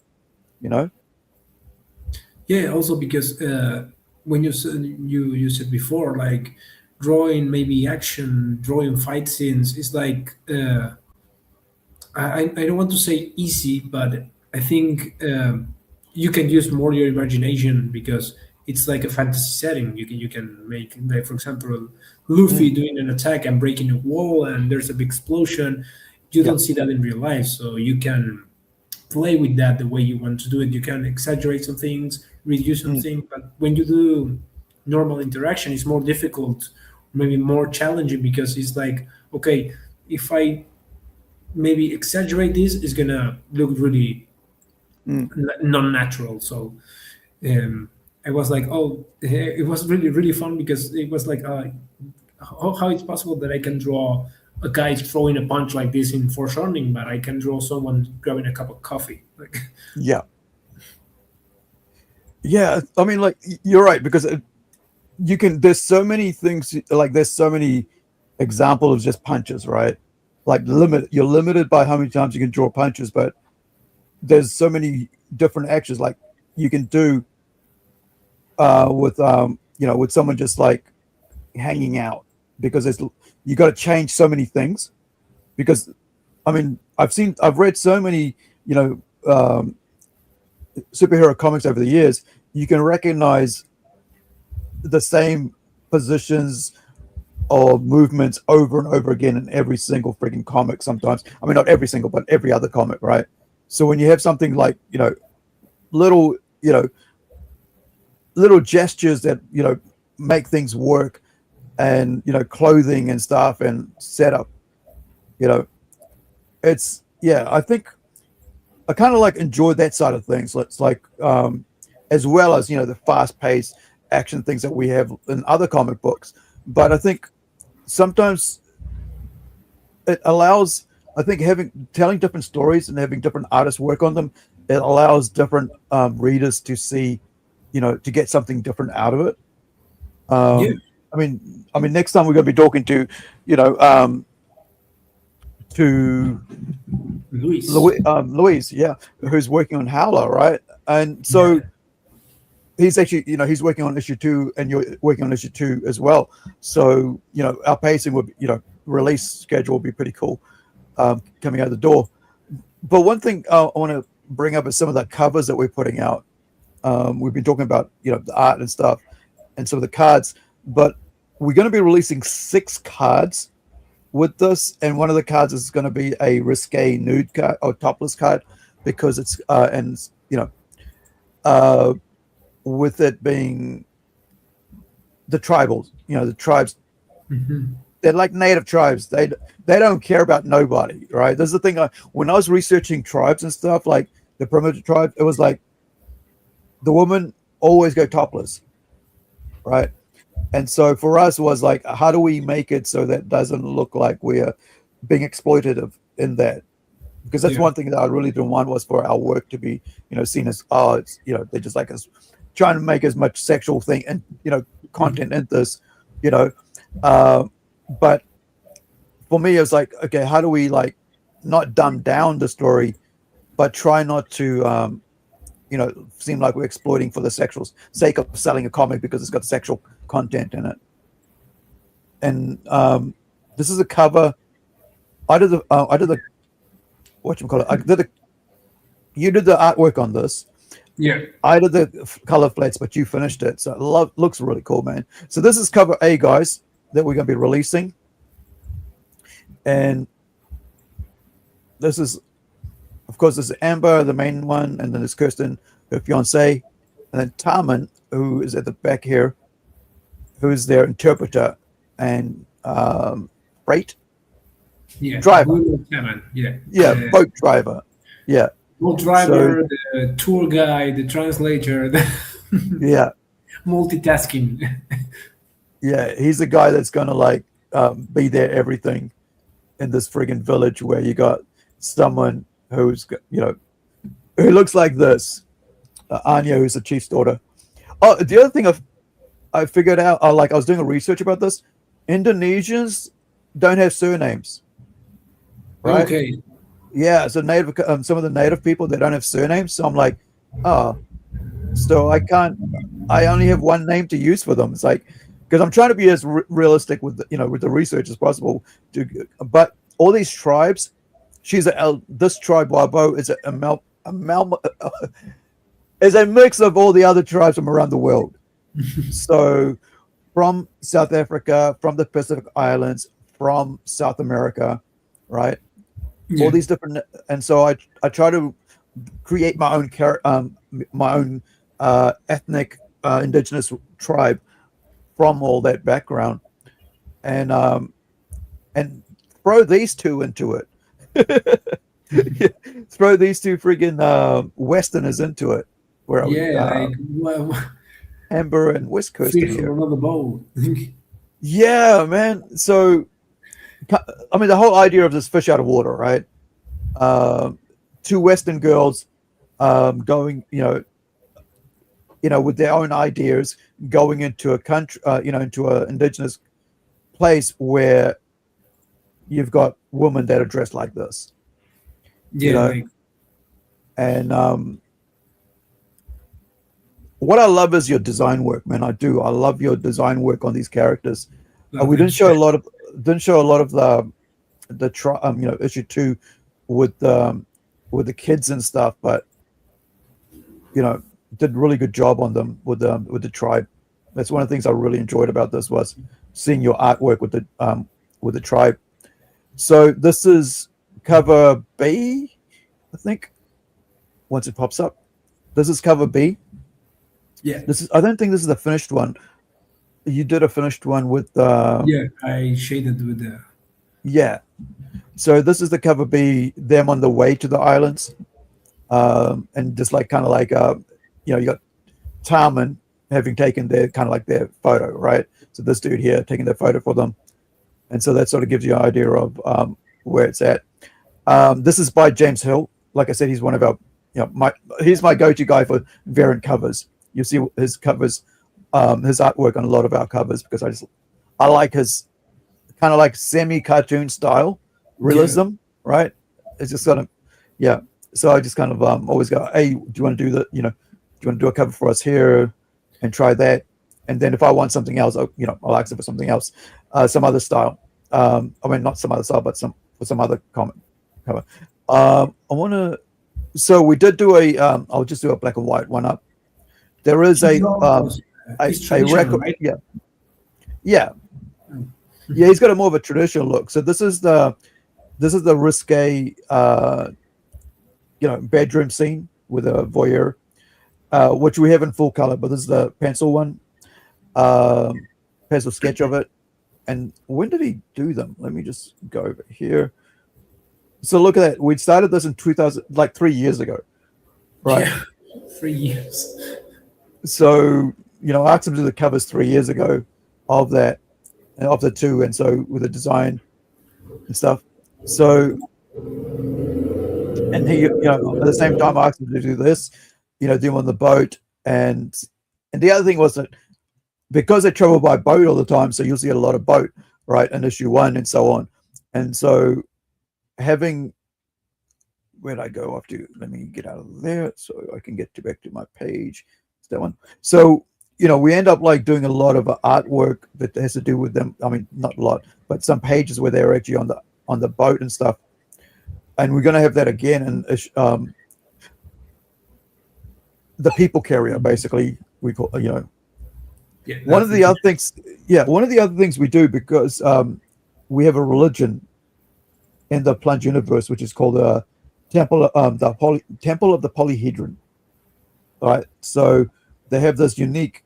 Well, myself and I working with Rising Sun at the time CEO Hawk Sanders on creating a religion and naming about that ties all the different Plunge universe titles together, because we've got about 6 so far, and there's going to be like at least another 7 or 8 after that. But this is the religion, and this is one of them. When we were doing this, I said to I think to Tomas, I said, this is going to be the oldest temple that's ever going to be around, so we got to make it look like old and stuff. And so he did a really awesome job here on that. Thank you. Yeah, but that temple was like, what? Okay, let's do this. It was really fun to do that. Yeah. Because I did mock-ups of it, but this looks way better. It was like really cool. But the mock-up was like, wow, how he do that? Like, well, like how you came with that idea? Like, it was like amazed. Like, wow, how the hell he makes this? Like, I was trying to like, I mean, as always, research, like how do we make things more realistic and stuff. Yeah, but I think I made the how you came with that the idea, the main idea that pop in your head, like the spark that says that I have to do this. How you come with that? Like, I think for artists and writers, we have some sort of similar brain cells. Like our creativity only gets more creative by what we see around us, and what we look into. Like you, right? When you get an idea, you go and find out different positions and stuff, what the character design is, right? And so I think it's the same in my case, where like, okay, if I go, I need a religion, well, now I got to figure out what the religion does, right? What's involved in it and stuff. Let me put up a white page here so we can see the background. This is one of the cover. This is the cover for issue 2. I didn't want to put an issue release as part of issue 1. Because I think it would, it'd be better as a wraparound cover for issue 2, because it means that's where they've arrived now. So wait, when no. The trouble starts. Yeah, actually, I realized I just did black on there rather than white. No! Like, Darth Vader. No. Yeah, I just blacked it all out. Yeah, it's there we go. The Wheel of Death. Like, if you guys really love movies like Green Inferno, you're gonna love the Tortoise. Yeah, that was my whole thinking behind this, is like that whole idea of like, because I mean I'm a migrant, right? And I wanted to play on the whole culture, like with you going over to France, working a whole year in France and stuff, just that experience of culture shock and having your own ideas of what, how you have lived your life, and now you go, fish out of water, and how that's going to look when you, go to somewhere else.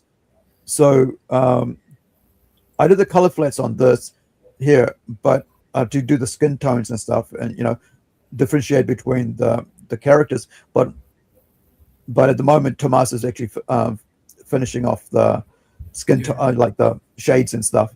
So this will be in issue 2 with as a wraparound cover. So let me get out of there and think. It's a really amazing cover. Like, Yeah, I mean, like it was done 3 years ago, and here we are just finishing off, just starting issue number 2. I can see like how much work we've been doing and slowly trying to make sure that everything, is finished before we actually get out there. Because I mean, you're working full time, man, and I'm working on like 6-7 comics at the same time with lettering, coloring, editing, with all the promotions and stuff. So it, I don't like. I know that issue 2 is going to be faster because because of things we did that kind of like slowed us down. But I think that happened. I should say, not we did. That happened that slowed us down. But I think, by the time we get this out, there won't. We've got like another 4. Is it 4? 3 issues. Oh no, yeah, no, we've got another 6.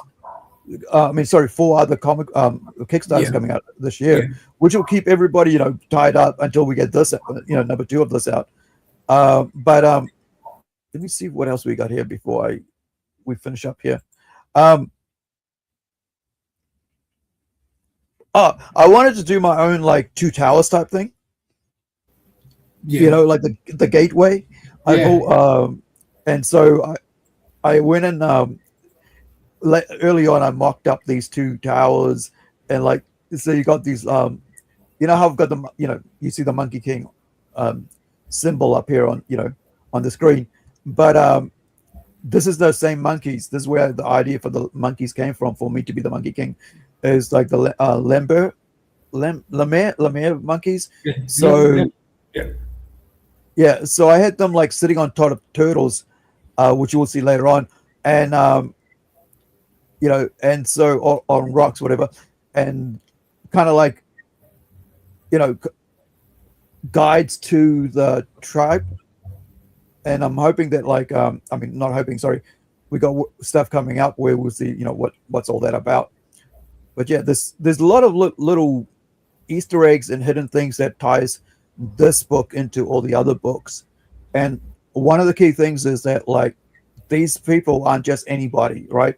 Amber and Kirsten aren't just just a young couple going on a journey.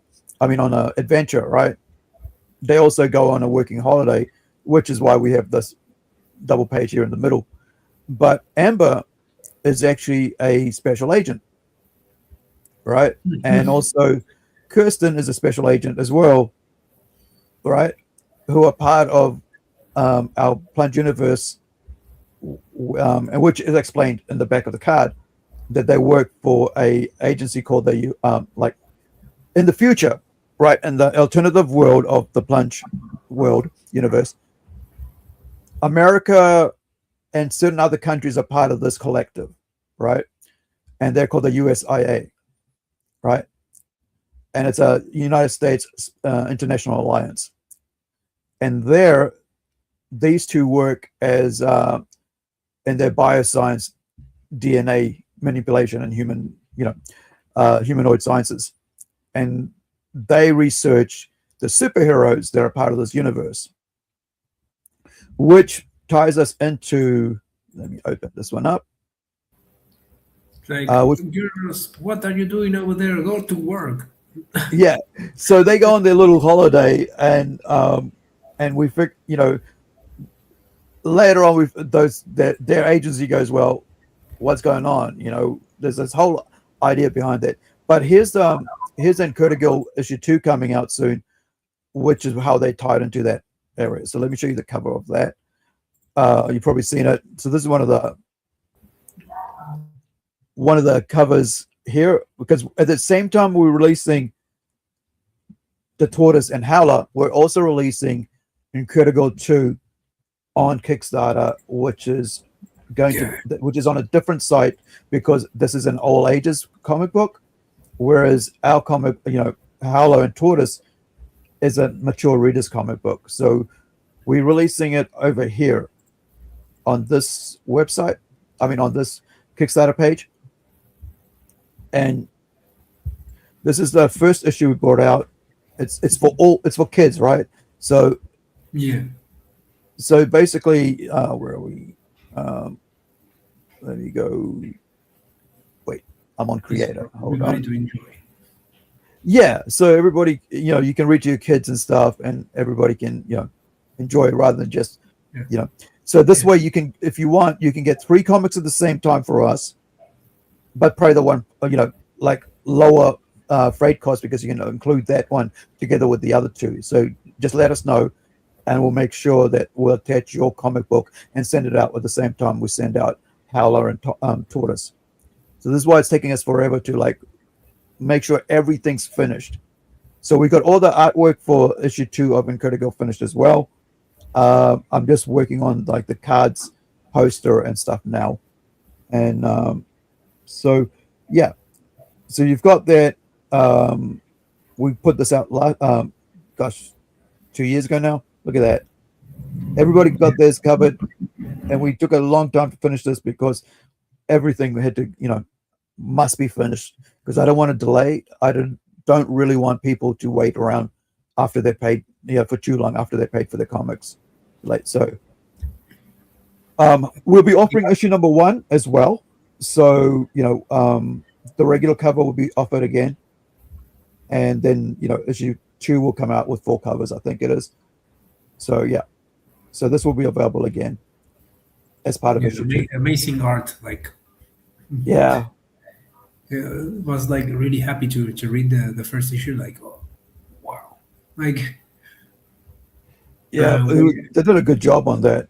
Kevin Zimmerman's the artist on this from America. yeah, also, I don't know if I can say that I saw some things in the upcoming story. Like I was like, what?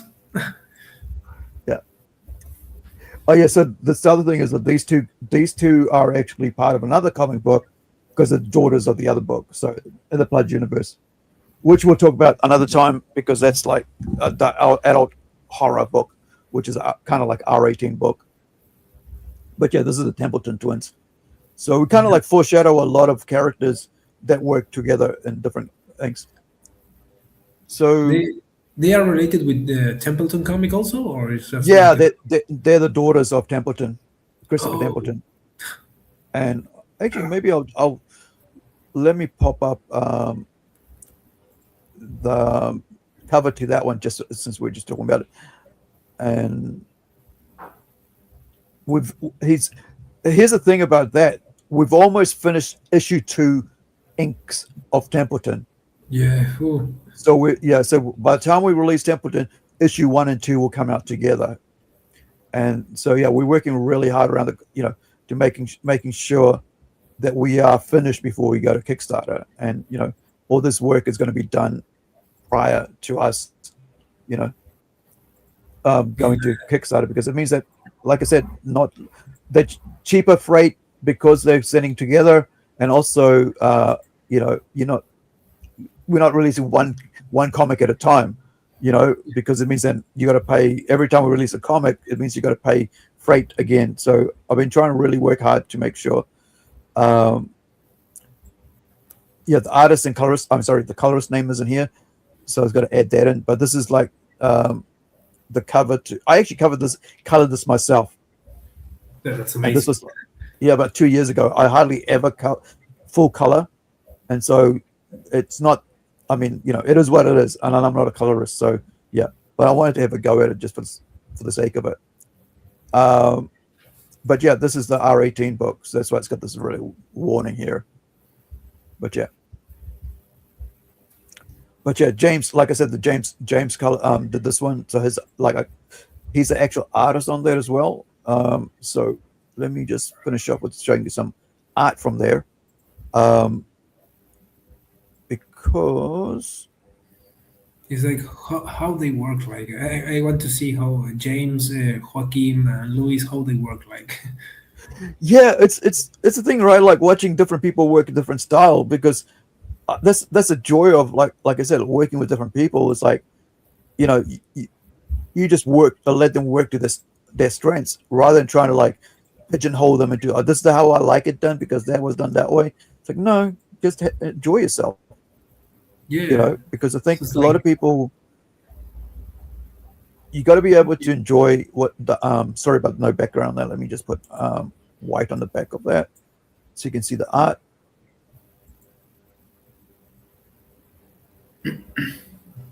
yeah, that's There we amazing. go. Yeah, so this is Placenta, whose sidekick is Templeton, but Templeton's the main character. In this case, he's the boss and he's not. He's he's assistant. So this is this is one of the pages from that. I can't remember what page it is. Is it page 8? I'm not sure. But we have actually the entire first issue completed. We're almost finished with the issue 2. I think there's only about 3 pages left, and that was because I had James do some terrible drawings.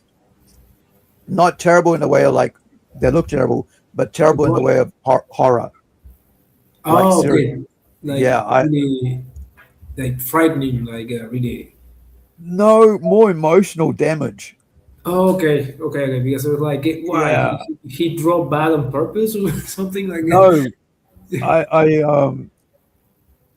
it has to do with what the content of those pages, Yeah. and they're based on a real story. Okay. And so because they're based on a real story, there's a lot of emotion that goes into it than just, you know. Let me. Here's a page of hell. While I go and look for the other one. So this is a loose sort of like because 2-page spread of hell. But there is other ones we've got that's a bit more things. So the creatures and stuff, right? But here's a page from issue 2, and I'll just give you a glimpse of. He draws so well. Yeah, that one's a bit more. This one's a bit more kind of loose, like not much happening in there, but this sort of stuff, right? So we got like why it's R18. That's why we put it on Plunge NZ Kickstarter, because it's not for all ages. Hmm. Yeah, that's better because there's sometimes that happened that they did release comics like, oh yeah, it's for everyone, and suddenly, I don't know, Yeah, you find a page when someone's life is cut off, and like, this is not for children. Like, yeah, for example, I don't know, Wolverine stabbing someone in the face, like, yeah. Stuff like this. This is why we call it R18 and put a warning on it, right? So I actually I did a mock-up of this page because there was a certain look I wanted about it, but usually I just let James do whatever he sees the script saying. So yeah, it's like, man, look at the details. Come on, like, I'm just saying, like the darkness and stuff. Look at that. you can see he takes the time to make every stroke, like every detail, the cross hatching, everything. Like, James. It's like that's why I don't I try not to rush people with our work, because I know that that's the other thing about this is like I know some people are saying, well, it should be fast, but that also comics, it depends on what you're trying to go for. Like, look at this. Look, there's that page, right? So you showed that one from like this one here earlier, where there's not much happening on it because there's a lot of text that needs to be on this page. Sorry, this double page. Is it that one? Yeah. So here there's a lot of story that needs to go on this narration and stuff. So that's why there isn't too much detail. But look, Yeah. The so bricks another on the page. wall and everything. So this is going to be full color. So I've been doing the color flats in between the comics as we go into between getting the other ones ready, and then this issue 2 where we. Oh yeah, here's me just having a mess around with issue 2, right? For color wise, to see what I can do.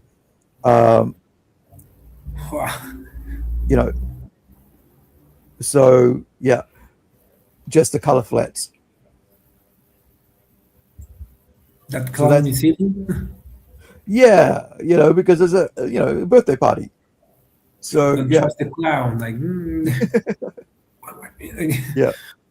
But we'll just finish up here with issue 1, and then I just want to show some with the Templeton stuff, the color flats I've been working on there. Um, just give you an idea of, because I don't even remember how far I've gotten yet, because here we go. Let me get the. Have I already finished? I think I might have actually finished the entire. yeah. Oh, I might have to go back and have where is it? Oh, actually, hold on. I'm opening it the wrong way. I'll have to go back and count the pages, because I think I might have actually finished all the color flats in this thing. Okay. Which is a surprise to me, because I didn't think I had it finished. Where is it? Color flats. Yeah, sometimes it's happened like, oh, I have to do this, like it's done, like, and you have a blank space in your memory, like, did I do this? When? Yeah, and my memory's the worst. Wait, why is that not showing up? Give me one sec. Oh, that's issue 2. No wonder it's not showing up, because I'm on freaking issue 2 and not 1. I was like, just there, man. What happened to it? Hold on. All. Here we go. Perfect. Now open up the. Oh, I know what I'm doing. I think. Oh, here's a 2-page spread. Page number 24 and 25. Damn. This is the color flat that I've done for it. The Sea of Blood. Whoa. And how, so I got to get the color tones done on this, and I mean the shading, sorry, color shadings done on this. Yeah. One thing I love about James on this is that I just said do whatever monsters and demons you can think of and just go for it. Like, I didn't say, oh, I want the monster to look like this or that. The only characters that we needed to look like what they needed to look like was the main trio, which is, where is it? Cover art. And These 3. oh, Those 3 are the only ones had to look a certain way. And also, I think there was like the devil. The devil had to look a certain way as well. That was it, because she changes around. There's about 3 different forms she has. So yeah, so you got Sangium, who's succubus, and then you've got the center, which he looks small here, but he's huge, as you can see, with the souls. But he's not that huge. He's just a bit taller, which is this one here. So he's not way tall, but yeah. And so yeah, carry on. Sorry. how long does James takes to make a page, to make the full page with inks? I'm not sure, because what he does is he doesn't actually do pencils now. He just goes straight to inks. Really? Yeah. So like at first I was like, oh, can you do pencils? And then I'll go, I'll have to find some inker. And then he said, well, it'll take me shorter time if I just go through to inks, right? Wow. And I'm like, oh, okay. Because by the way, these are all pen and paper. They're not digital. So, it's amazing. They look like this because I had to go in, to clean it. Not clean up, like remove any dust and stuff from the pencil marks, so that I can, color it without actually showing that part. But let me see if I can get you early art. It will be great to see a sketch or maybe a process by it, because it's like, is that those kinds of work that you say how you do it, like. Here you go. Here's a page from issue 1. Okay. Oh, okay. Yeah.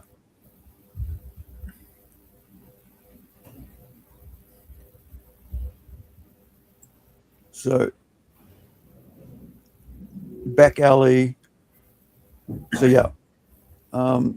So then, like I was saying, like how I clean it up, right? So for me to color it, I got to remove all the, binarization. Actually, while I was streaming, and I was coloring, one of the viewers, one of my who used to stream with me, co-host with me, Chris, he said, "Hey, go in here and go binarization, and that'll be easier for you." And I was like, "Oh my goodness!" So that helped me remove all the dust and stuff, so it made it easier for me to get to this stage, right? And this one I haven't finished yet, but you can see like the pencil lines and the inks. So now he just does inks. So he doesn't even do pencils. So you end up like very clean sort of images to work with. I was trying to come up I had to research what clowns look like because there are so many friggin' different clown designs. They are menace. Yeah, and so he had done this design because I just said do a clown, right? And so he did it the way he wanted to, and then I went and oh, now I've got to color them to work with this design. So yeah, I don't actually like clowns, man. I really don't. It's not my thing. I know some people are afraid of them. I'm not, but I just don't like them. Yeah, but I think it's like the pop culture, Pennywise and how you call it, Artie the Clown. Also, it's this new wave of killer clowns that made the clowns look a bit more suspicious right now. Because later, in previous years, like going to a circus or watching a clown dance and everything was like, oh, okay, it's maybe old to see a clown dance and doing, silly things for the show. But now it's like more, oh, a clown. Yeah, must be a demon, a killer, or whatever. Oh, I just want to, before I move on, sorry, I was going to show you, show the viewers our chat. Let me, where are we? Getting it out there as well. There is included in when we put this out later this year, I think about October, we put out issue 1 and issue 2 of Templeton. Issue number 1 is coming out with extra 12 pages of story from when I originally wrote it. So where is it? I got to get the file. That one, reference 1221. Let's. Yeah, it comes up. We're gonna bring it out with 12 pages that we got done. I got done in 2010, because this is the old story that that's when I started, about 2010. So it's about 15 years ago. Yeah. Dang. 2010, 16 years ago. Yeah, man, it's like time flies. So perseverance wins the race. Yeah. Oh, here we go. So this is actual the uncolored version, like no flats or color flats on this. This is it's a 44-page comic book. Will be issue 1, and I think it's 36 pages for issue 2, and both of them will be released at the same time on Kickstarter with variant covers and everything else. But so this is it without the color pages on it. I didn't realize it was 44 pages, but this is because it's got 12 extra pages in black and white. So you can see here. So I've colored all the other pages, but so it starts off. So yeah, that's right. So I have finished all the, so I was saying before, I don't know if I'd finished all of them. So I finished all 22 pages from issue 1 has been color flattered. So all that, but here is where issue the 12 pages starts. So that's because it's the original one. So I've left it in black and white. So check this out for Hell. Once it opens up. Yeah, it's also a lot of detail. Also the composition. Yeah, so this was done by a Filipino artist, if I remember right, called Armando de la Cruz. And I went through this really bad period back in 2011, 10, and I've lost my email with context on this is all gone. So that's why we've got a different artist. But I paid for all this work way back then. But this is, let me get rid of the text. So this is the 12 pages, and the look of Howler is based around these early drawings for for the whole Templeton series. So you can see here, all the torture scenes and stuff, and the designs Almost are like a Cannibal Corpse cover. yeah, Yeah. yeah, heavy metal cover, right? Black Yeah. metal cover. Yeah. So so this is why I'm leaving this in black and white, because this is the original art, and this is how I left it. How it was. But as a reader, you get those for free, and I mean you get them for free because we're not we're only going to do it for the for the 22-page comic book price, because I think for us it's having that there is going to be pretty cool. So it's the first, and this is the Iwa Kim, my Swedish artist cover design for a demon. As a variant cover will be coming out.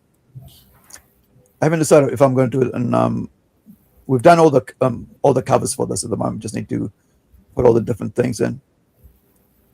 So yeah, but yeah. All right, so I think that's us. I was trying to keep this down to 1 hour, but that didn't happen. But so now, before we finish, right? And now I'm finished with this stuff. Let's go to Japan. And you've got some photos for me for Japan with your last trip there? Yeah, I sent some pictures from Japan, yeah. No, not all the pictures, but the most important ones. Right. So this is you going for your last, the trip. Sorry, I should say your trip before returning home, right? Yeah. Just the final trip to close the season, like the traveling arc. So yeah, to end the journey, and Japan's the only place in the world I want to travel to be honest. It's you're near, like you're I know, but I'm like, maybe I think I'll do like an old man journey, the retirement journey when I'm 65. So I'm looking at about maybe 12 years from now, and where I'm just like, I'm just going to chill, not in a rush to do anything, just relax, So, and I have a love affair with Japan. We use references and characters, and I've been like a fan of Japanese culture, and especially movies, Shogun and samurai style movies and drama from Japanese culture. It's been I loved it for probably about 20 plus years now. So tell us about this. That's Fushiminari in Kyoto. It's like it's where you see all the those orange gates in all the way up to the mountain. It's like you are like maybe half day over there walking, seeing everything. There's like small temples in the ways. Also, you have like cemeteries on the mountain. When families go to present their respects, they burn up. How you call it? Like they burn something that smells. I don't remember the name. Yeah, incense. Incense. Yeah, they burn that, and they do the clap, and they pray. Yeah, it's like also like a lot of silence over there. Like it's really, and also the thing is like you see a lot of spiders over there in Japan. Even in really, yeah, you have these not really big spiders, but maybe the body of the spider is like this, and the legs are more. Oh wow! Yeah, it's called the Jiraigumo, I think. No, Jorogumo spider is because it reminds like the yokai, the Jorogumo. Right. It's like a really bright and green spider, and it's like this in the middle of the web, and it's like that one. Yeah. Oh, I didn't even realize I'd switched sides. I don't know how to went over to that. So this thing here. Ah, yeah, this is what you're talking about, right? Yeah, that's it has the same name as the yokai. And wow. They are not like really venomous. Like they are really, you can I saw people like grabbing them like this, and you see the spider walking. Even they throw the web and they grab it from the web, and they have it like this dangling. Yeah. And was like, oh, some people say no, it's venomous, it's dangerous like a bee or something like that. But no, Yeah. it's like, but it was like really, you walk maybe 2 steps and you see like 5 on the road. Like, oh, there's one there, one on the top, one over there. Like, This is cool, man. Now it's given me opportunity to in a future Howler book to bring this character into it. yeah, Because You do- you know, with Howler, I look at different cultures' mythology and use them as monsters and as like specific characters in Howler series. So yeah, I'm definitely going to use this. This looks pretty cool. yeah. You have the Yorogumo, the Jirai Gumo, that is like a more bigger spider. Yeah. And then you have, I don't remember the last one, that there is like a, because you have the lady spider, the Yeah. medium spider, like the ones in Lord of the Rings, Yeah. and then you have like the big giant spider that lives in caves and everything. Yeah. This is cool, man. Yokai. Awesome. Yeah, because I was just talking to Louise the other day about like the different characters we're going to be putting in the future series issues. So yeah, I think we might. I definitely like the design of this because, and yeah, he's enjoying doing different mythological things. So yeah, it's going to be fun. Yeah. So let me pop over here. So this is That's this the Tokyo too. palace? Yeah, Is it it's the like Tokyo palace? yeah. Also near the no, it's that's the near the downtown in Kyoto. Mm. Yeah, it's really, so it's where you see when you search the typical photos from Kyoto, it's like that place over there. Right. Yeah, that's the Let's go same. back. Oh wow! Look at that. Yeah, that's another temple outside of Kyoto also. Like, well, Yeah. it's like really beautiful because nobody was there and was like, Yeah, I was just hearing recently about the horrible influencer YouTubers going over there and like yeah, jumping on the trees and stuff. That really pisses me off because, like, would you do that when you go to your neighbor's house? Like, jump all over their furniture and stuff. yeah, I just- exactly. yeah. Just found that rude behavior, man. Because you really want to enjoy, just being calm and enjoy. Because that's the one thing that like people don't understand about Japanese people. They're polite, they're calm, and they're quiet, right? Yeah, And then you have all these tourists from the other countries, and they're like loud, rambunctious, annoying. No wonder Japanese get annoyed with them, right? yeah. When you travel by bus, it's like, Mm. or in subway, it's like silence. Yeah, because everybody's mindful of everybody else, and it's Yeah. just like then you get Westerners coming there and like they're loud dancing and everything on there. It's like, oh, what? Yeah, I wanted to kick people. Yeah. Well, the thing is, like, what it comes down to is like they say, like when I was young, we'd be told when you're in Rome, do as the Romans do, right? Not how you do things, And so I think that's if we bring that back, and it'll be amazing. Like everybody will have a good time everywhere else. Oh, what's this? Yeah, that's the. I think they also in Fushiminari. It's like the fox deity. All right, is it the five tail? Sorry, nine tail. No, it's Kyoto. Also Kyoto. I went to Kyoto. Oh no, also- I mean like the fox god. Is it a nine tail fox god or just a fox god? It's the Inari god. It's like a Hold on, let me see Inari if I can find deity. Yeah. it. Fox god. Let me find if I can find that. Fox god. Japan.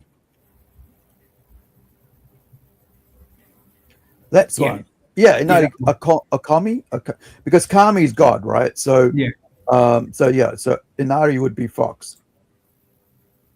Ah, right. So you can see it like that. Good. Because I was looking at the fox because we used a fox god in Howler, but I mean not fox god, but we used a nine-tail fox thing. So this is where you went, or is it Yeah. a different place? No, I think it's that place. Yeah. Right. Oh man, how did I not know to zoom in like all this time, like looking at it like this? Because I was thinking like if I go over here, right, and like on the browser and zoom in, that'll work, and it didn't work. So that is cool, man. Like carving out a rock, Yeah, or is it concrete? Is it actually that's rock, isn't it? Concrete's underneath, but it's that's rock. I think it's rock. Yeah, yeah.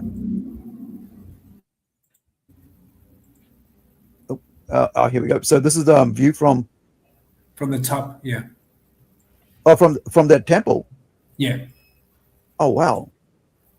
There's not a temple, but there's like a big like almost full of. It's not a graveyard, but there are a few tombs with the remains of Right. people, like a cemetery, but Yeah. not like the our kind of cemetery. Yeah. Yeah, I think That's, that's the same. There's another statue of the Inari god. is this different? That's the opposite side, right? Because the other one was on the other side. Yeah, Yeah. there's like a lot of those statues on the way up. Mm. Because it's like when you go through those gates, it's like you're going, you're passing through the world of the god. So it's like a really, it's like almost like a sanctuary. Yeah, that's what I wanted to. Well, that's why I had that one in where are we? Let me just show the page that remove. Wait, from our is the one got removed? No. No, was it this one? No, it was the one before that. 27, 27, 26. I think it was this one. Yeah, where we have the centuries, the monkeys that will open up. Here we go. So there's our gateway, right? So this is what I was saying, like wanting to be traditional as can be. So you got the two monkeys here with gateways to their, to the wild boar tribe and the tortoise, and then you've got, you got in Japan, you got the two foxes there on each side, So you got one on one side and one on the other side. This is the thing, like I think it's like all these things, like even the gateway here, right? So because you can't see it properly there. Let me just grab a The Japanese Torii gate. Torii gate. Tori? Yeah. Yeah. Yeah. So with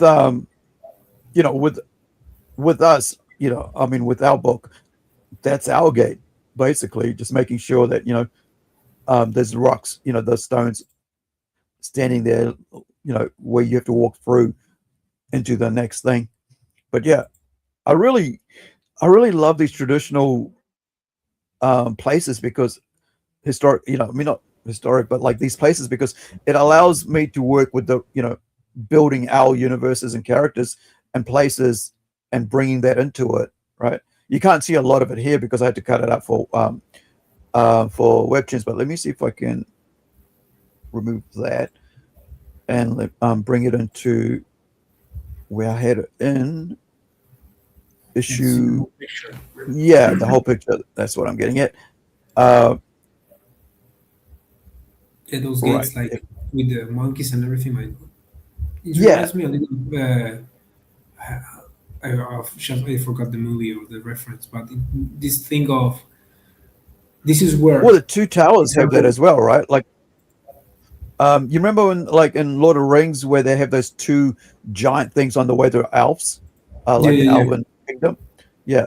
So there you go. So there's there's the two arches. You can see the whole picture there, and then But you it's got the like- monkeys at the bottom. Like it's like a sign from that it says from here, from these two pillars Yeah. on, there's another world. Like this is the point of no return. If you cross this, you're gonna be Yeah. Yeah, we have that in Templeton with the hell. Like, there's an image that I did up for it, and it's like, give up all hope who enter here, right? And so the gate to hell.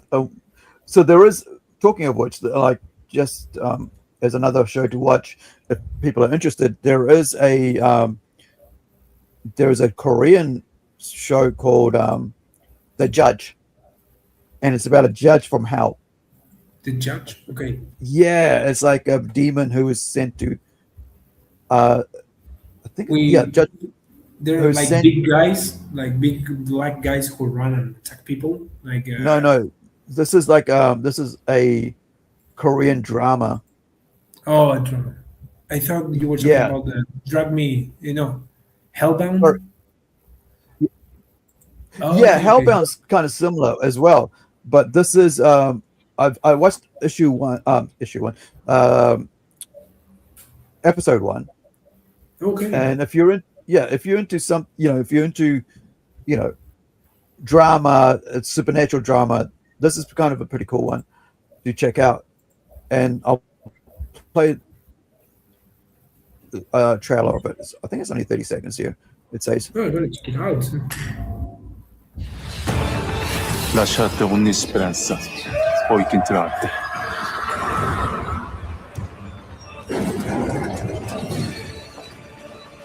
나의 세계로 온 걸 환영해. 라이언 이제르노 지옥으로. so it's just started last year. So it's on Disney. If you have Disney, you can watch it. But I liked it because the reason I mentioned it because of the Gates of Hell, right? Let me see if there's another trailer that's better. Yeah, I want to see. It is it's a crime. It's a Korean crime drama, but also fantasy and horror. So it's got a lot to do with courtrooms as well. So if I'm trying to figure out if it's original work or if it's a web comic, because as you know, a lot of these Korean shows are actually based on web comics and stuff. But I think Chuso, I think he's just writer on this one. But there was another one as well. But let me find a better trailer for it, because there was a longer trailer.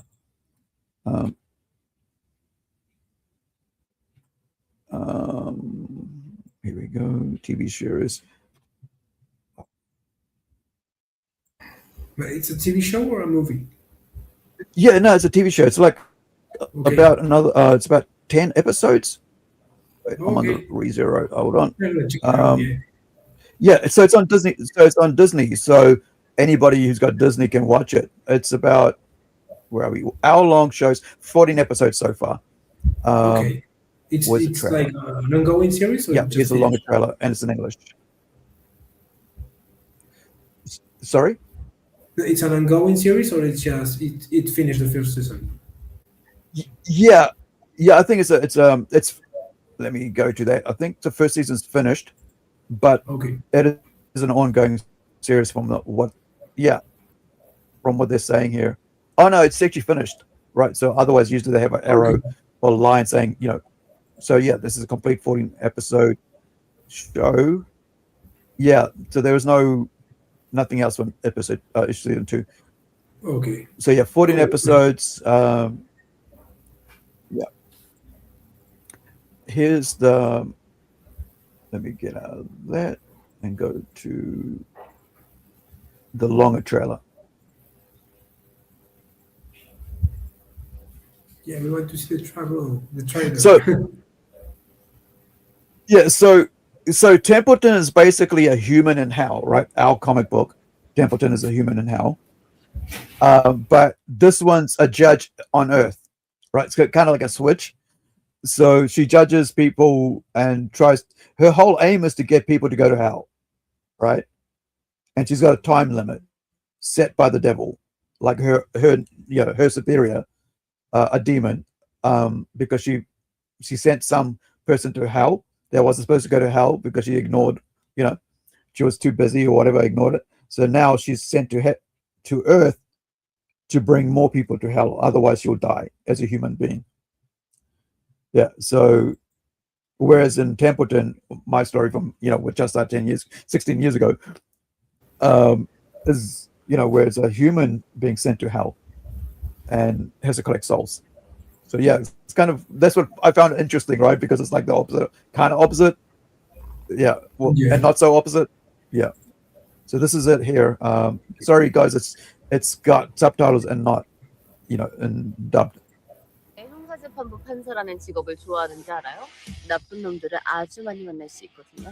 정의가 살아있다면 법이 절 지켜줄 거라 믿습니다. 정의는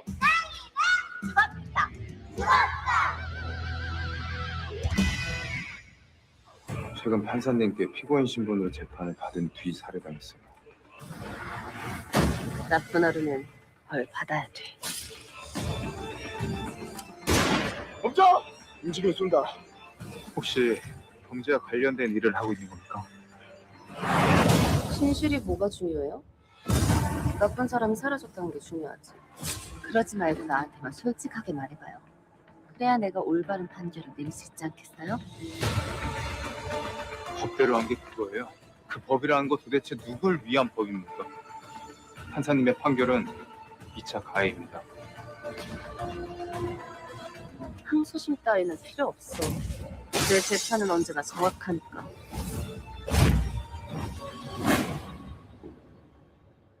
지금부터 진짜 재판을 시작할게. 9월 21일 토요일 밤 10시 1, 2화 연속 방송.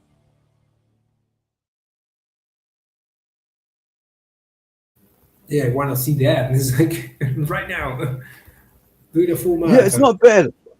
It's kind of like, I mean, it is Korean drama, but it is done in a cool way. If you want something, the only problem I have it is it's not dubbed, which means I can't what it's called. I can't watch it and work.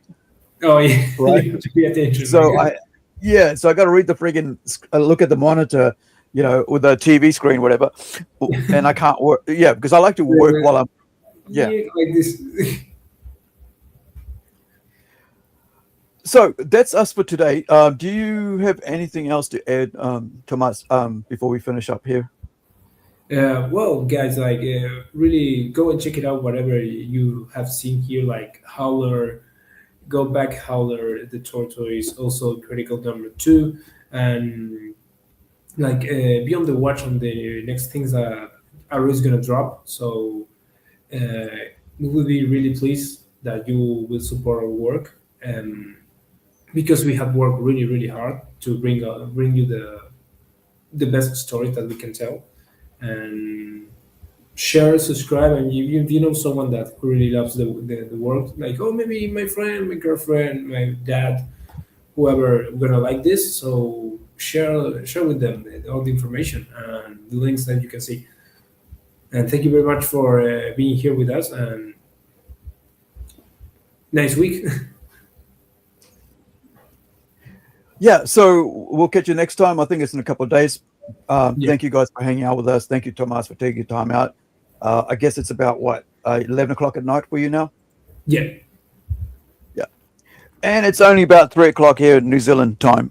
tomorrow for you, today for me. Yeah. So you're in the future. Yeah. So guys, please check out, help us get the word out about these two books. We're trying to put them out at the same time to save backers money on freight costs. Plus, there's going to be cards coming out. There'll be stickers coming out, and variant covers as well. So, kind of a package deal with two comics at the same time, both number ones. And this will be. This is a shorter number of issues. This is a longer one. So we're looking at about 12 issues on this, 10 to 12 issues over the next while. Howler itself is a monster mythology series, horror series, about a mum and son on the run from a secret organization called the Conclave.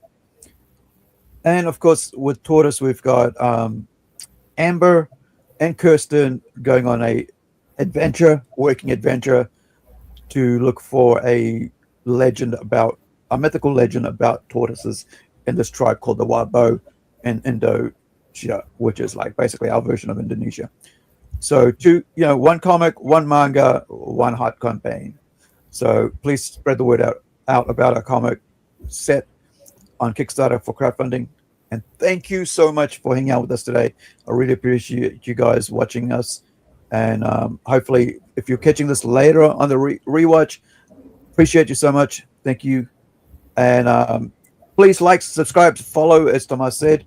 I always forget to say that because, you know, it's not in our nature to promote ourselves in New Zealand.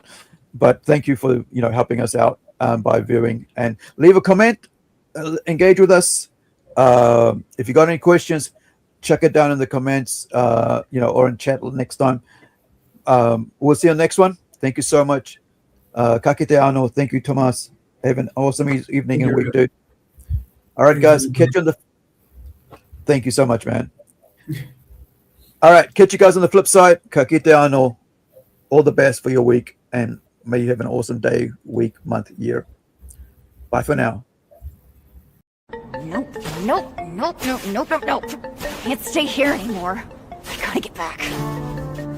I think this was the spot. Oh Lord, I beseech thee, please return me to my old life. I swear I'll do anything. Like, literally anything. And I won't bother you again, so pretty please bring me back to life.